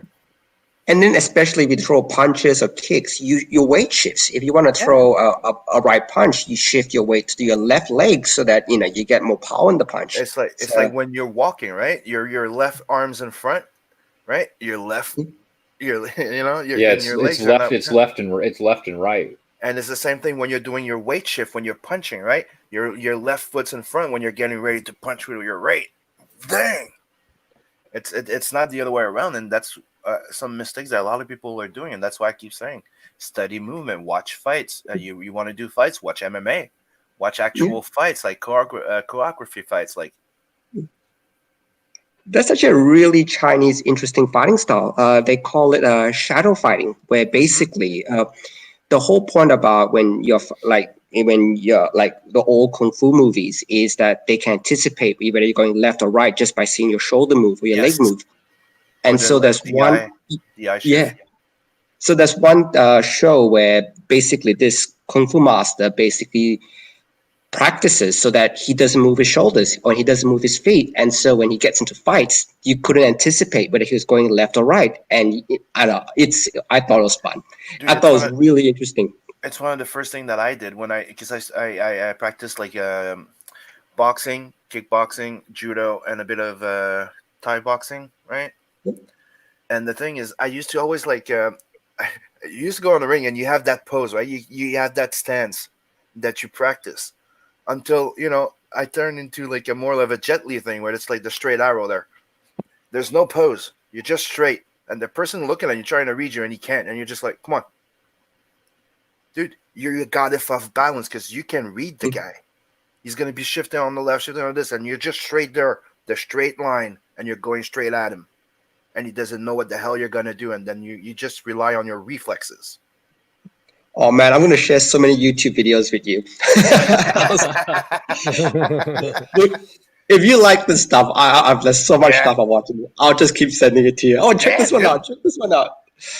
I love that shit, dude. That Adam will tell you, like, what I do usually when I'm on my Discord and stuff. It's watch stuff like that. I draw and I watch. I listen to music and I watch stuff like that. I love that shit. I love movement, dude. I studied animation. There's a reason why.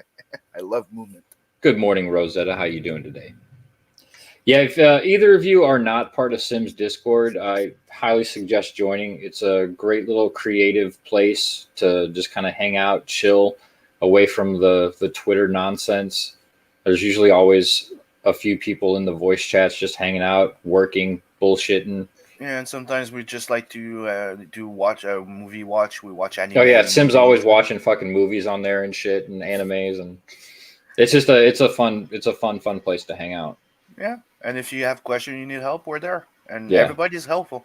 Yeah, and that goes to anybody in the chat listening. If you want to hang out in Sims Discord, the link I think is in his Twitter description. I'll put it in the chat.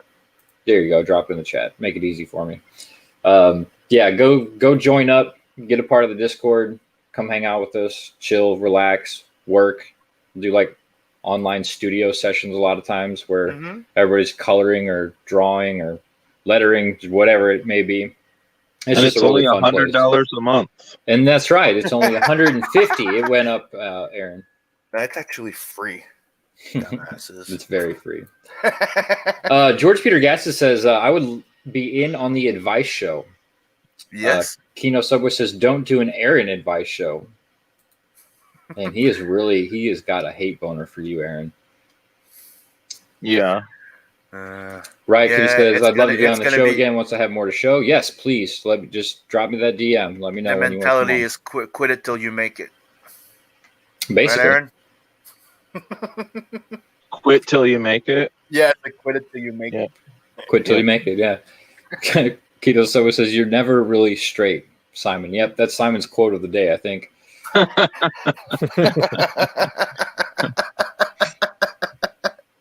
That's why I'm a lesbian. Shay says, you watch the chest. All movement comes from your core. I stare at the chest all day long. Yeah, but it's like what we're saying. Just by the way somebody's gonna place their feet. But when we learn, it's like just the shift of eye. Because, dude, I thought that to my older son the other day. It's like, how the hell do you know every fucking move I'm gonna make? Because you look where you're gonna punch, you dumbass. Right. It's not rocket science, but kids, kids, So back to Terra Olympus again. We're gonna finish talking about this one of these days, I think. Maybe dude, before the show's over. To me, it's a good example of that. The book is good. There's because it always brings us to a subject. It's true. That's true. These fight movement- scenes really are fantastic. I love this. I was just about to say, you don't see fight scenes like this, which is it's crazy to say, like in a lot of mainstream stuff anymore. They don't look this good. No, and coming Superheroes from somebody, don't fight. Superheroes don't fight, guys. Yeah, and coming from somebody that's that's what I do. Dude, that's a great job. I like it. It's like not enough people actually put that into it. Like actually looking like it's a animated scene. Mm-hmm. Yeah. Steven, I would love to actually see your script and the way you lay everything out and give it directions on, like, especially these fight scenes and stuff. Like, how I want to see how you're actually describing it, and then to see like how the artist translates what you're telling him to do. Because, yeah, this is. I like the way the panels. I like the way those like 3 panels, like they're like not straight. Yeah, it's like, almost 3D, like they're kind of coming off the page. Yeah. Oh, look, I'm happy to share it, and the artist does a fantastic job. So what I do a bit is I send him a lot of YouTube links. So check out this 20-second takedown. Check out this, So we do a lot of that. But look, I'm happy to share it to you. I'll dig it up. I'll share it with you. Cool. Yeah, I would. I love that kind of behind the scenes stuff, man.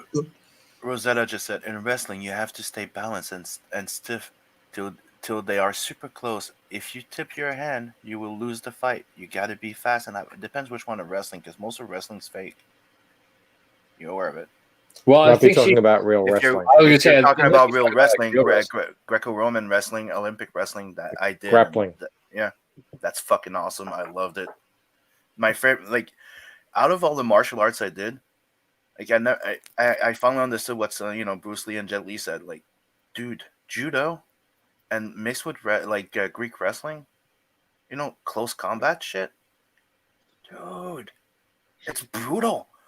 Like when you watch MMA and you see like a guy that did judo, dude, when you get close to him, you're fucked. I'm always very proud to say I'm a proud father of a jiu-jitsu daughter. She's currently the Australian champion. Oh hell yeah! Age and belt, and yeah, it is really, people call it like a superpower, man. It is. It's so funny. Like, she's this petite 8-year-old blonde girl, small girl, pretty face, and the boys come into the club brand new, and they're like, they've seen a bit of MMA or something, and the guy who runs the club, he always pairs them with her, and they always roll their eyes and, why are you putting me with this little girl? And then she's just like, she jumps on them, and straight back mount, bang, she's got them, and they're just stuck. And he does that because it humbles them straight away, and it just really shows them, like, this is going to surprise you, the power that this sport has in it. It's always fun to watch. So I heard you talking about this, Stephen, on Nick's show. I think that was last weekend. How you've got this. Your artist does like all digital work for the book, but he did these awesome pinups for some original art tiers. Yep. Which I see 4 of them have already sold. The Wonder Woman, the Wolverine. Also, if you scroll down, you get the full shot of all of them. Oh, that's right. I was looking at this last night because I was talking with Sim. I was like, ooh, that Batman one's kind of calling out to me. So you can see the full shots of all of them. Yeah, because he did it digitally, I didn't have any pages or artwork to give away. So, look, he nicely said, look, we made a deal. He did 7 of them all up to me, and I just put it up and say, you know what, you guys have a chance to get some of these. Yeah, and these look amazing. I love the way. Is this done with like watercolors? Copics. Oh, okay, it makes sense. Because yeah, these look fantastic. This was the one that caught my eye at first. This Phoenix one, but of course that one's already gone.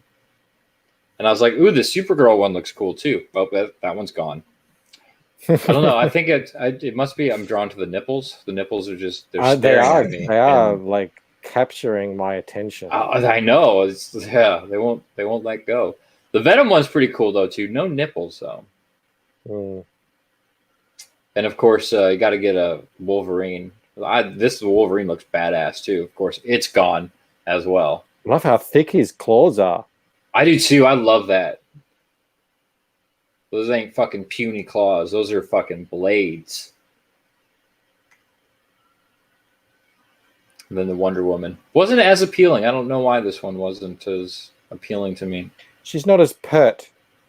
Maybe that's it. In the bosom area. Maybe that's it. No, this is. I mean, it still looks fantastic. Well, this is really cool. It's gone too, though. So yeah, and it's gone too. So, but yeah, you've got the Batgirl, the Venom, and Batman still available. And I was looking at this. So if you buy one of these original prints, 127 USD, you also get Volume 1, Volume 2, the prints, and a PDF. That's right.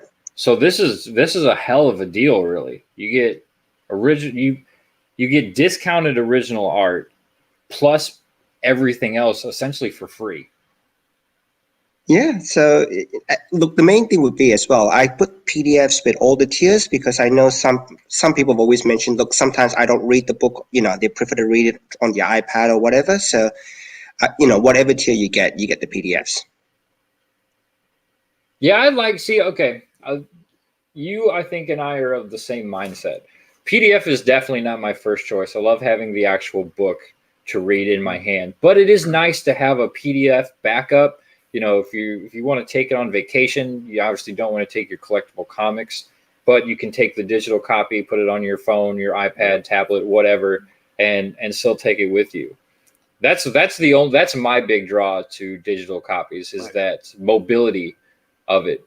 Because I will always be first and foremost digital. I'll never just back a digital tier.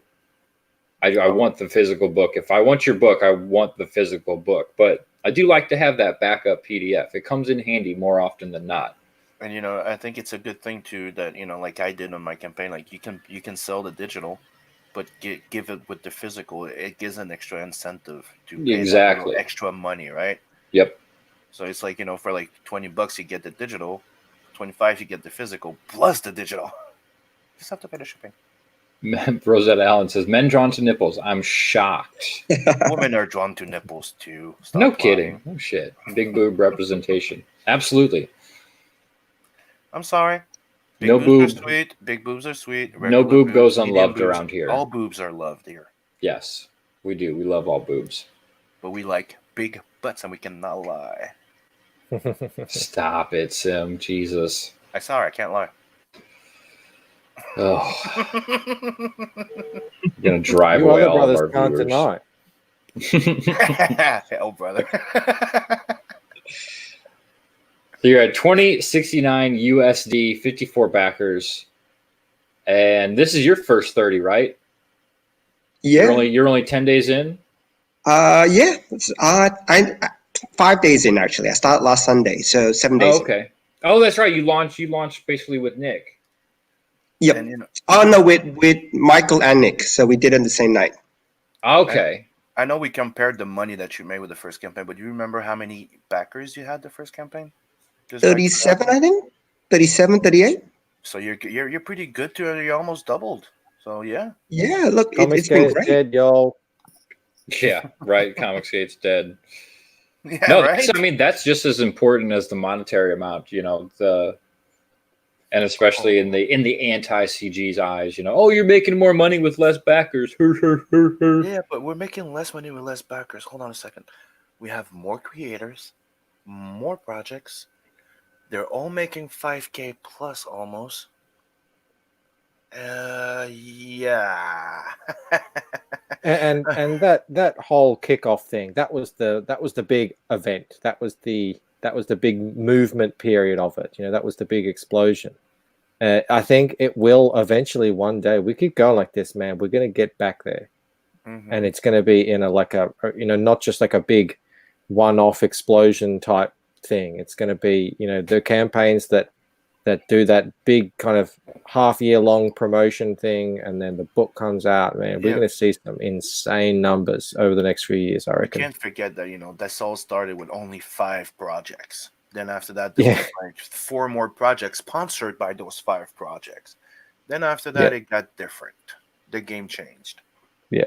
And I like the fact that, it went from almost dying to a total freaking CG rebirth of smaller creators keeping the track of everything, rebuilding the entire thing that everybody can actually thrive in. And, hell CG. Hail. Yeah, and I think that's a big thing that's overlooked, is that when this thing first got started, there was only like 5 campaigns. Now we've got 5 campaigns a week. Yeah. And they're all quality.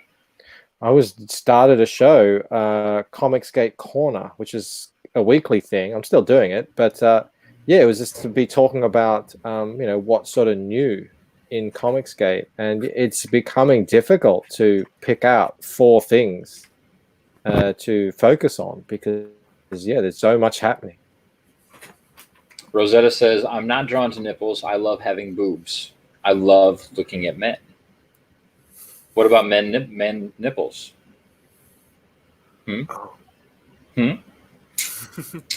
Oh, Bancroft. By the way, What? we're going to be doing the CG French Connection soon. And oh, yes. Check this out, what I got. What's that? That's the Mega Deluxe Collector Edition of Meta Barons. Yeah, I think you guys are going to be schooling me on a lot of this stuff because you guys, my connection to the whole French thing is sort of it was very coincidental. My family that I'm married into is French, so that's how I kind of just randomly stumbled across this world of European comics. Oh, an adopted cousin. And yeah, so my collection is still small. You guys are the guys who really know about it. So I'm very excited to get onto a show and learn from you. It's perfect for a show like that to have 2 people that know what they're talking about and have one that's kind of learning. I want to know because from what I've seen so far, oh my god! I mean, it was a French comic that inspired my comic. That I saw a French comic. And I was like, wow, okay, so my story needs to be a comic. Because if I can make something that even, remotely touches on something that looks like this, then, I'll die a happy man. And so, I'm totally ready. My body is ready.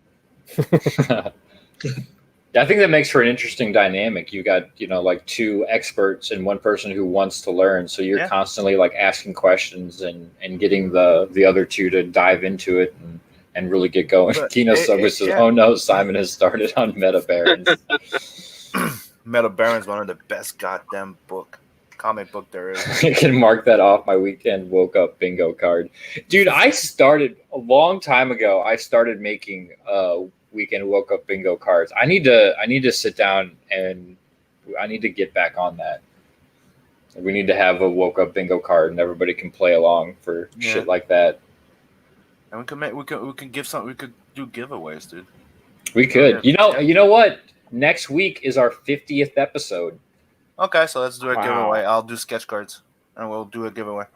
All right, we'll do you guys heard it, everybody in the chat. We're gonna have a big show next. We're already talking about next week. We're not even done with this week, but we're gonna have a big show next week for our 50th anniversary episode. I can't believe that.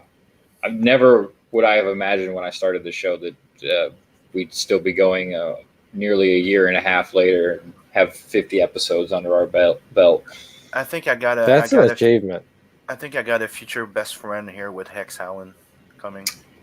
Yeah, I think so too. I seen that. We definitely got someone who's going to turn up to the stream. That's for sure. Sounds like it.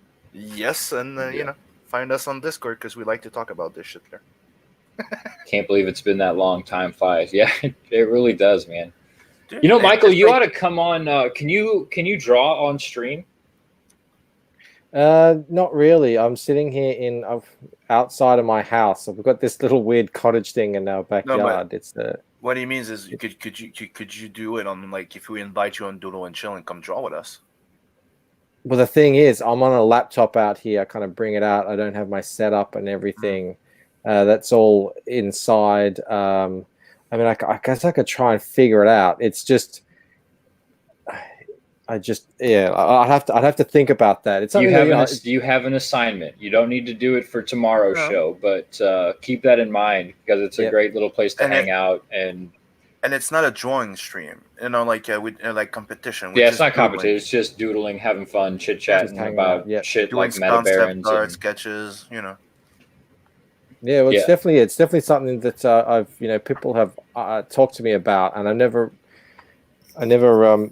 really thought past like the logistics of it. I don't have a desk in here. I've got a little drinks cart that I've got my laptop sitting on top of.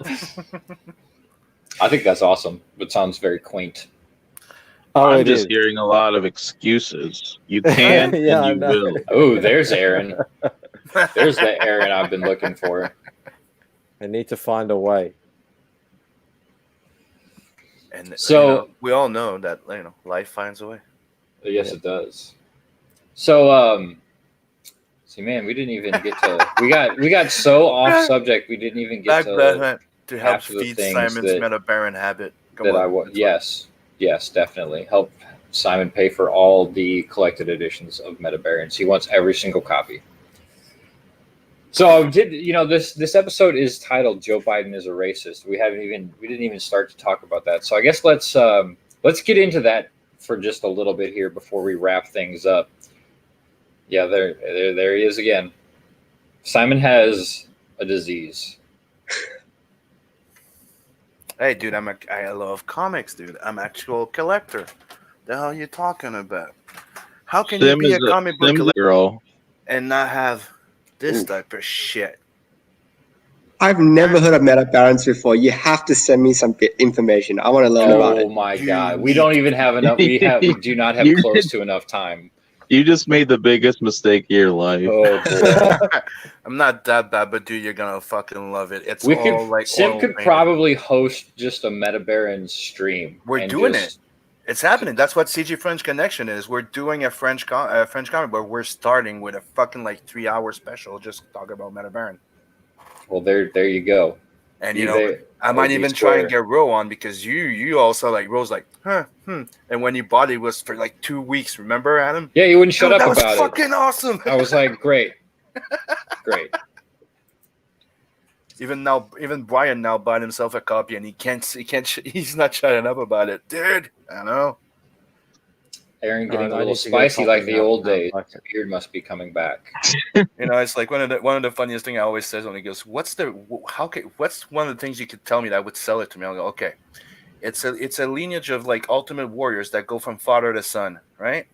And they can only have one, and each one of them have to raise the other one, kill his dad to become the next one, right? But what happens when there's one that's born and doesn't have a dick?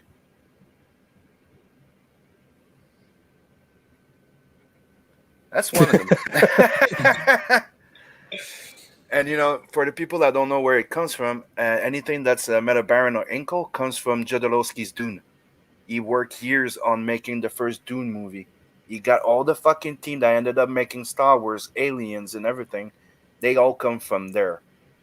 And the Mobius was the concept art. Did some concept art. Was the entire storyboard artist of it. And everything that he put together for that Dune, he turned it into the Jodoverse. And Jodoverse is the Inkle, Meta Baron, the Techno Priest, and there's another one I forgot right now. But yeah, check it out, guys. I'm getting it. Oh, we'll do. Well, this stream just got hijacked. No. We're talking about Biden. Let's go. Yeah, Biden. Who's Biden? I'm Canadian. Okay. Sorry. So I don't know if you guys. I don't know who all seen, but there was Biden did this stream interview the other day. First of all, it's full of ridiculous Biden quotes, and I'm sure that somebody out there is going to put together a nice clip of everything stupid that he said. But one part in particular, and everyone was saying that, oh, it was taken out of context. Well, this is the full clip in context. So you tell me whether or not it's out of context and taken the wrong way. I want to make sure that the sound is on. I wasn't sure if I actually clicked that button or not. Share audio. There we go. All right, here we go. And black people saved your political life in the primaries this year. They have things they want from you. And one of them is a black woman running mate. What do you say to them? What I say to them is that I'm not acknowledging anybody who is being considered, but I guarantee you there are multiple black women being considered. Multiple. Well, you Thanks so much. That's really our time. I apologize. You can't do that to black media. I can't do that to white media and black media because my wife has to go on at 6 o'clock. Okay. Oh, I'm in trouble. Listen, you got to come see us when you come to New York, VP Biden. I will. It's a long way until November. We got more questions. You got more questions, but I tell you, if you have a problem figuring out whether you're for me or Trump, and you ain't black. It don't have nothing to do with Trump. It has to do with the fact I want something for my community. I would love to see. Take a look at my record, man. So if you don't vote for Biden, then you ain't really black. How could you take it out of context? It was a standalone quote that he said. I know. But that's what they're saying. They're like, oh, they took this out of context. This whole interview is ridiculous. Biden has got to be the worst public speaker I've ever seen. Like, all he does is stutter and stumble over his words and say ridiculous shit like, you ain't black if you vote for Trump. Do you think they just realized it's absolutely ridiculous? Do you think the Democrats just realized that they're not beating Trump, so they just like wheeled out Biden as a kind of filler? Because that's exactly what they tried to do. But I feel like I think that they actually think that Biden has a chance to win. Actually, what I think is going on is I think that they're like, we're doing the Trump. We're not going to compete with Trump. We're just going to ruin every fucking thing around it with the entire fucking stupid reaction to what's happening right now and put fear in everybody. And they just don't think that they need somebody to beat Trump anymore, I think. You know, they know that nobody can actually stand, that they can stand against him. So they're just trying to, you know, put a... For Biden to say that right now, at this point in time, when for the first time in decades, huge numbers of Black Americans are leaving the Democratic Party and rallying behind Republicans. For the first time in a long time, they're having rallies and conventions and all sorts of things. It's just mind-blowing. The guy is he's just not there. He's definitely not all there. I envy you Aussies. I really do. Is it this bad down there? No. Oh, it's not. Australia has something in terms of politics, which I kind of like. Australia has compulsory voting. So what tends to happen is because everybody has to vote, you don't get a choice. Because everybody has to vote, it tends to pander to the center. So it doesn't go all left wing or it doesn't go all right wing. It tends to be, hey, look, we need to impress the middle ground, you know, the middle class, the bulk of the people. So a lot of the policies tend to be a lot tempered. So you don't get this extreme policies left or right. You tend to get this really centered policies, which I find is usually, you know, look, I think most of us are pretty centered. You know what I mean? We want a good life for us, for our families. We want everybody to have a fair chance, a fair go. You don't want the left or the extreme right. You want something in the middle. So I think that's where Australia compulsory voting has helped. That's, you know, that's one thing I think. If you appeal to the center, you just hope the center has decent people in it. We people try and paint, although like the right will try and paint the left as like phasey, really crazy like far left communists, and they do exist. And then the left will paint anyone, further right than than a communist as a right wing Nazi. So they do try and paint it. But you are right in the most sense, in the general sense, it is pretty tame when you compare it to what's going on in other places in the world. Yeah. I think I like the idea of like compulsory voting, because I feel like most of America is pretty centered as well, but there's a shitload of Americans that just don't vote. It is because everybody thinks that, oh, well, it doesn't matter. Plus, usually in most elections, you either pick between shithead A or shithead B. Yeah, it's like, hey, here's choice. And people are like, well, you're not really giving me a goddamn choice. It's like, choose between your, I don't know if you guys are aware, Diet Coke. there's a really great series of videos that explain why voting, if you especially have like a first past the post system, will always mathematically result eventually in a two-party system. And you guys have something pretty close to that in your elections, especially federally. If you have preferences, which is what we have here, you still end up with two major parties. But if you include preferences, so say for instance, if someone doesn't get in, and their votes get preference to the next person that party or whatever decided to put their votes to. So the votes do end up getting shared around, and it does end up with whoever it gets in power eventually is more representative of the most people possible. Because obviously you can't represent everyone in society with just one person who ends up winning the seat. So it's a strange thing you've got going over there, and it's definitely entertaining to watch from afar. I bet it is. I wonder that often, from people in other countries, because you guys obviously know quite a bit of what is going on over here, because it's essentially world news. What our politics ubiquitous. are. Yeah, I would say the same thing for me. I used to just watch and laugh from here until we got Trudeau. Then you were like, "Fuck!" Now we're in it too. Yeah. Well, we had. I mean, he's not like Trump, our guy, Scott Morrison. He's not like Trump at all. He's a pretty moderate dude. But the left definitely tried to paint him as Trump during the election. And it was a similar thing where the media is, just like in America, so biased that and so elitist that they could not see this groundswell against what was happening on the left. That Scott Morrison actually won, and they were just taken completely by surprise, just like with Trump. It's exactly what's happening here. Anybody that wants to stand against Trudeau, they're Trump. To the point that, dude, we were all surprised. Like, he won again. Like, the fuck? Nobody wants him in, and he won.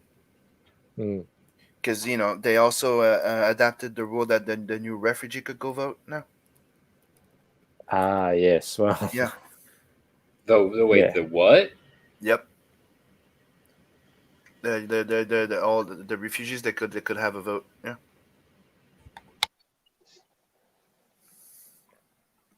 It was weird. Well, I mean, around here they're talking about, and everybody else was a Trump. Oh. I mean, they're talking of now the whole thing is mail-in voting. Yep. That's the worst idea I've ever heard. Yeah, because you can just fucking hack everything, change everything. Yeah, the voter fraud's going to go through the roof. Have you guys seen? There's a pretty famous viral video where a dude is walking around New York and he's asking white people if you think that having to show your identification when you vote is racist.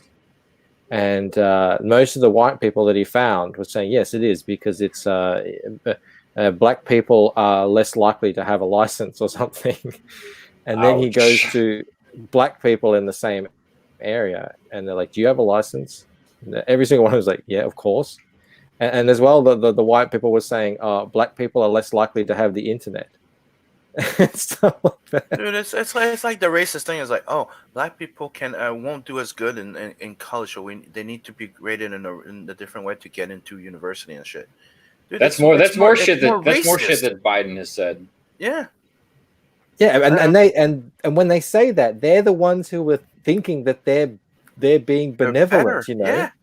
Oh, they're the poor ones who aren't being racist. They're trying to Poor fight you. racism. You poor you. You're so little. I'll give you a fighting advantage. Let me lift you up with, you know. And it's kind of like, dude, it's not the color of your skin. It's what you bring to the table. Come on. The fuck is this shit? Just checking something, Adam. So, like in Australia, to vote, you have to prove your identity. That's basic. I'm a bit stunned because I didn't know that you can. Like we have what they call electoral roll. So you depending on the area you live in, your name's there. You rock up. You prove that you're the guy on that piece, you know, on that roll or whatever electronic roll, and then you can vote. That's normal, isn't it? Yeah, but dude, it's like here in Canada, okay? It's the same freaking thing here. You have to show your ID, right? Before You have to prove who you are. Or you have to have your paper that, you know, you get delivered to your house with your card, right? Yeah. One of the biggest proof of identification. Your Medicare card, your license, or whatever it is. Yeah. Yeah, but one of the things that happened here is during one of the last elections, it's the people were wearing like the hijab, right, hiding their face. This is illegal you have to identify yourself, right? Mm-hmm. But they made a big fuss where they could go vote without revealing their face, without proving their ID, so they could just go in and vote.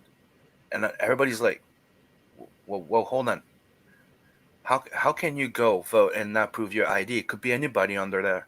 Yeah, it could be the same person just walking to different voter stands and voting over and over again. Even the argument is that black people are less likely to have a valid identification, or that they're less likely to have access to the internet to get a valid identification. Therefore, asking for people to prove who they are at the voting booth is akin to voter. What's it called? Harassment? not voter harassment. Making it hard for people to vote. Essentially, I can't remember the word. There's actually a word for it. So that they say it's racist. They literally say this. It's racist to ask to make it so that you have to prove that who you are when you vote. That's their argument. I mean, it's like this whole entire dead naming thing. I think that's how they call it. When somebody changed their gender or whatever, or dead gender or. Yeah, it's dead naming. Yeah, and I'm like, yeah, but dude, do you guys realize what this is happening right now? It's like, because now I decide that I fucked up, I was a fucking criminal or whatever. I decide to do because right now it's not just about changing sex. That's why I was like, it's you're changing gender. Nobody can fucking talk or address or even research you beforehand, and you're like, dude, do you realize that what you guys are trying to do is like, I can change who I am and my identity, and nothing matters anymore? That's true. I never really thought of it. I didn't think about that either. Yeah, it's like, dude, I could be a fucking like a child molester, a rapist, and just change my freaking ID, change this, and go, you're not allowed to fucking research it, talk about it anymore because this is illegal. So I'm gonna change everything. And it's kind of like, what? You just blew my mind. Well, I think we got a topic for next week. That's for sure. That, like on a legal aspect, dude, nothing fucking makes sense. Like the fact of how can you go vote without showing your face? How can you work how can you go banking without revealing your face to somebody? Proving your ID, right? You can just switch who you are whenever you want, and people can even ask you to prove who you are. Yeah, it's whoa. We cannot delete history, and because you said that this. Let's just wipe that out. It never existed. I'm sorry. No, you were that person before. Yeah, it doesn't just go away. Like I don't mind the fact that, like, dude, I've known transgender that people, that had the gender dysphoria. They talked about it. They actually had their gender change, right? And now but even if you go, hey, remember back then when we did this guy? He goes, yeah, I remember when we, it's not. There's definitely people abusing the system. Yes. Just like that's with any system, though. Mm-hmm. Anytime you put something like that into place, there's going to be people who are going to try to take advantage of it. Mm-hmm. Aaron, did you know you're only $45 away from being funded? Yep. That's pretty good. Don't be too excited. That's pretty good. That's cool, guys. Cool. All right. The most excited person in CG right here. It's fun. Big whoop. I don't deserve. Yeah, here it is. There it is. I don't deserve this, guys. So yeah, if you guys haven't checked out More Lethal yet, do so. This comic too lethal. And send him a fucking DM if you want that Cybershock book, because he still has some. Yep, I still have Cybershocks sitting here in my house waiting for you to buy them. So yeah, DM me. Still don't understand why you just don't put a limited tier on this campaign, but that's your choice. Right? Yeah. I saw Joe. I have reasons for everything, Adam. Yeah, that's what you keep telling me. Yeah, it's called laziness. Savage. Wow. Do you want to give your quick pitch here? What? I heard 12 people talking at once. You said throw a pitch now. Oh. More Lethal is a 32-page black and white cyberpunk comic book. It is about a synthetic swordswoman who has to fight her way through cyber ninjas to rescue her captured master. And it's just a fun action comic. Ibai Canales is the artist on the first story in the book, and PK is the artist on the second story in the book. We've got a free trading card with every issue by Carla Tornielli that looks awesome. Yeah, it's just an awesome ninja fighting comic, and there's a story to it, but it's not like too heavy-handed. It's mostly just violence, and it's only $5. So no agenda stuff down your face. Just 32 pages for $5 is pretty good in CG. So yeah, check it out, guys. Go to the campaign and at least check it out and see if it's something you'd like. It's got a lot of cool artwork. If you like to see a lot of severed limbs, that's what you. Oh, and we got some stretch goals too. Like that picture right there is by Brandon Diaz from Magic Cop. If we reach $3,000 on the campaign, everyone will get this as a print with their book. Yeah. Adam AF is trying to take over the project.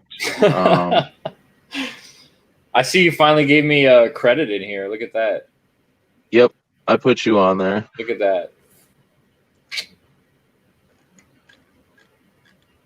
I like that. Letters and script assist. Well, yeah, you just write your own dialogue in there, so I just figured. Okay, you pay me to letter. You paid me to letter 4 pages, 2 of which had no letters on them whatsoever. So I thought that I had to give you your money's worth by putting some letters on there. Well, that's why I wrote script assist. This is our entire working relationship. Aaron tells me. Yeah, Adam being an asshole and me being an absolute gem.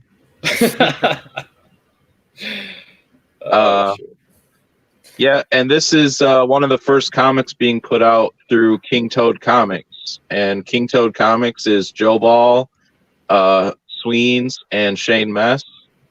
And they're Oddity and More Lethal are the first 2 comic books from the company, and you're going to see a lot more stuff from them, including licenses, merch, all kinds of stuff from them, figures, cool stuff. Yeah, absolutely. Get in on this. Hex Allen Comics is 2 copies is the best deal. Yes, it is, because shipping does not 2 go copies. up. Yep, the shipping does not go up. Shipping is $5 in the U.S. and it's $10 everywhere else. Chris Evans, Kino Subway says, I don't see me in the book, Aaron. You're going to be pegged in the book, Chris. I swear, if you don't put this man in your book, you are never going to hear the end of it. I know. Ever. So, yeah, We might back More have to- Lethal. Yeah. Make sure you definitely back Terra Olympus and The Lucent. We had some just awesome books we've had on today so far. And, of course, Blood Hunt still in demand. Sim, you had an announcement you wanted to say. Yeah, you got till tomorrow, because tomorrow I'm closing the entire sketch card thing. So, you got till tomorrow night. Or let's just say Monday, okay? You got till Monday to get in on a physical book tier to get that extra sketch card coming with it, and those stretch goal perks. Because after that, everything's closing because I'm ordering everything. So the book will still be available for purchase, but it's not going to come with any of the extra goodies. Exactly. Okay, I'm not taking out the extra pages for. I'm talking about. He's printing them, but then, if you order it after, he rips those pages out. Yeah, exactly, and I'm gonna burn them on a live stream. And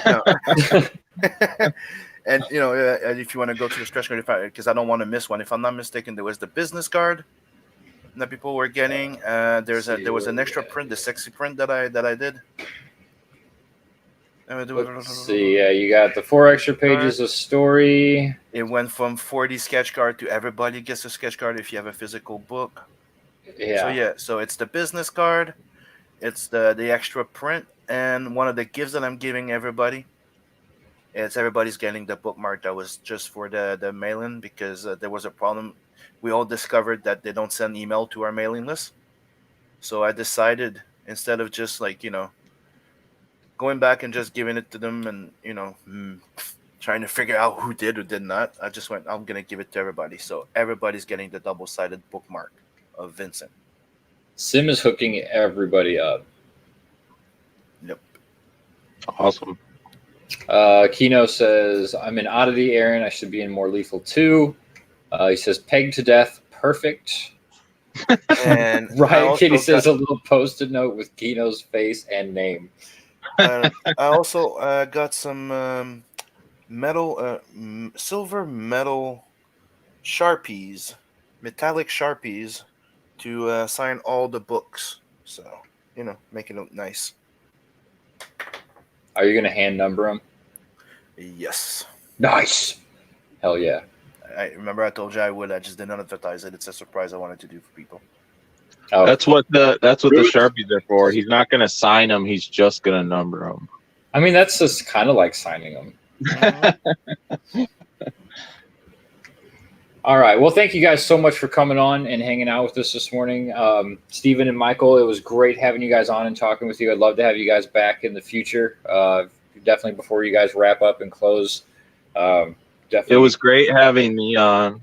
It was wonderful, of course, having Aaron on. He's a national treasure. He's a CG treasure that very few people know about. Oh, Lord. Well, yeah, thanks for having us on. This has been lots of fun. Yeah, my pleasure, guys. We try to keep Thanks, Adam. Try to keep it I'm light. gonna crash now. It's like almost 2:30 a.m. That's right. Yeah, it is. Have a good night, Steven. Out there. So thank you all. Hail the chat for joining us. We will, of course, be with our wonderful outro video. And don't forget to smash that like button, share, and like. Yes. Share, like, subscribe if you haven't. Do all that fun stuff. We'll see you soon. We're never gonna shake hands again. Even a fist bump will be pretty rare. But we're never gonna shake hands again. If you go for a high five, you're gonna catch air. Say we're never gonna shake hands again. Elbow to elbow will take its place. No, we're never gonna shake hands again. Hugs will feel like you fingered my face. We'll have to settle for nods or a curtsy. I don't do chest bumps, cause those kinda hurt me. Not gonna bow like they do in the South. If you try to kiss my cheeks, I'll smack you in the mouth while wearing a glove, of course. We're never gonna shake hands again. But frankly, girls and boys, that's kind of okay. Cause shaking other people's hands was always super duper weird anyway. You know it's true.